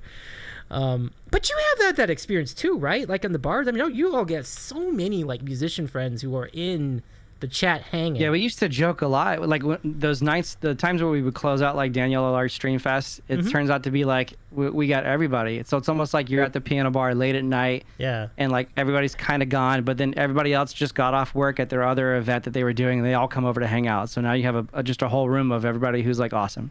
Yeah, we do get that quite a bit. I think the first time, it's funny. The first time I ever remembered meeting any of that Dino community was during a Stream Fest, because I remember being at your channel. Yep. So they all came to your show, and that's how I remember. Basically, that's the first time I remember meeting any of them. And I didn't know what Dino Stream Fest meant at the time. This was a while ago. This was like a whole year ago, and I was like, "Wow, this is even more than a year. It's like a year and a half ago, actually, at this point." So. But it's really cool to have gotten to know all of them. It's really great. They're amazing people, aren't they? Like, it's just... Yeah, she's another one. I've had many discussions with Danielle on Discord, just like private chat. She is another one of the most amazing and nicest people on the planet. Absolutely. Like, just shockingly nice. Her and Carrie Ann both, I've had a lot of conversations with about just stuff throughout the pandemic. both of them are just amazing angels on the planet. 100%. I'm gonna just do this shout out. Rahoma, can we give Danny a shout out as well? Like exclamation point Danny. Like it's kind of amazing. And speaking of Streamfest, there'll be another Dino Streamfest coming up next month, so that'll be awesome. Appreciate you. But she's like the glue. We're looking to get on one of those. We were trying to get on this most recent one, and I think the timing wasn't working out for Pete that had a gig. But we're trying to get on one of the next ones coming up. Okay. Yep. Oh my goodness, I remember when y'all had a Dino raid recently. I think I remember this. Yeah, like the Dinos came into the Brookstone Bards big show. Yep. What a night that was too. So yeah. I think it's great that you all have this symbiotic relationship. I've seen you both on each other's channels. All right, so, yeah, she's pretty amazing, brilliant mind too. Like it's kind of remarkable how she can organize that many people in that much of a Discord, all pretty much by herself. And it's not her day job. Right, that's what I was thinking. Like she's doing that, and she's a full-time professor. Like that's just like. Yeah, the first time I learned that, I was like, wait, what? You what? Okay. Because I feel like most people who are partners on Twitch do streaming as a full-time. Like you probably quit your day job because you're now a partner and they're feeding more stuff into that, so you want to really focus on just that. And that she was like, no, this is not my day job. It's amazing that she can manage time that well, but literally the only one of her kind. I don't know anybody else that can be a partner and have a full-time job at the same time. That just doesn't. Nope. I don't know where the time comes from. Well, okay. Let's just. I guess we almost have a hype train. Do you think you want to see if we can get to level 7? Sure. You saw level 32 today, or what level did you see today? Yeah. No, it was level 32. It was the highest that I've seen so far. That is ridiculous. I don't even understand. I can't even comprehend like the time it takes to do that. Same. Well, we'll find out about that another night, folks. I think we're going to wrap it up here. Yo, it's been a really fun show. Thank you, everybody who's come in tonight. Oh, my goodness. All these raids we've had is just... The people love you, Tim. I think it's clear. And we're excited to see you in real life. Those of you who will be in the San Diego area during TwitchCon, you'll be excited to know the Brookstone Bards will be there. And I mean all of them. Like, so Kay's going to be part of that, too, I believe. Well, I shouldn't say all. Yeah, 3 of us will be there. Giblet will be back at home kind of holding down the fort. But, yeah, the 3 of us will be there. And much love and respect to you, Giblet, for all you do. That's really cool that we'll be thinking of you, too, though, Giblet. So thank you so much for... Thank you for being in the chat tonight, by the way. And thank you for helping bring the sandwich to our friend Tim. Like, that was cool. That's right. Love it. Yeah, likewise, Kay. Good to see you, too. I'm looking forward to heading back your way, too, at some point very soon. And I agree with all the sentiments. I hope you're feeling better as far as the Achilles. So, let's figure out... Let's go thank some people first, and then we'll go figure out who to raid from there.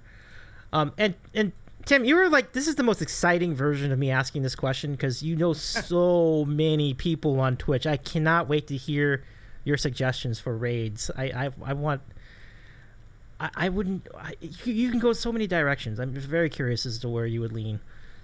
Let's see. Let me look and see who's up. Okay, definitely. You do that. I'll go run the credits and thank everybody. So, yeah, so many people to thank tonight. I really want to just shower you all with love and gratitude. First of all, Brad, thank you for the raid and for the cheers tonight. And thank you everybody who modded the program tonight. Calf, Jason, and Rahomo, y'all were great. Thank you so much. Thank you for the new follows. The mysterious Paul Collins. Is this the Paul from like last week? And Storm, of course. Thank you for all the resubs, everybody. And 3 incredible raids tonight. Robbie, Goldfish, and Brad. It's just an amazing show of generosity. Thank you, everybody, for being part of it tonight. And now, the big question. And folks, just a reminder, tomorrow we're going to have a re-air of our first ever karaoke stream.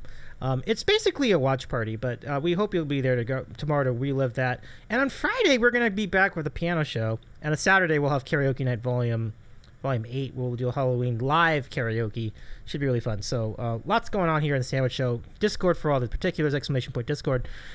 All right, here we go. Let's see where you're leaning tonight, Tim. I'm very excited here. Ironically, I don't have a ton of people that I'm following that are on right now. I mean, like the easiest choice would be our buddy Human Juke is on. Mm-hmm.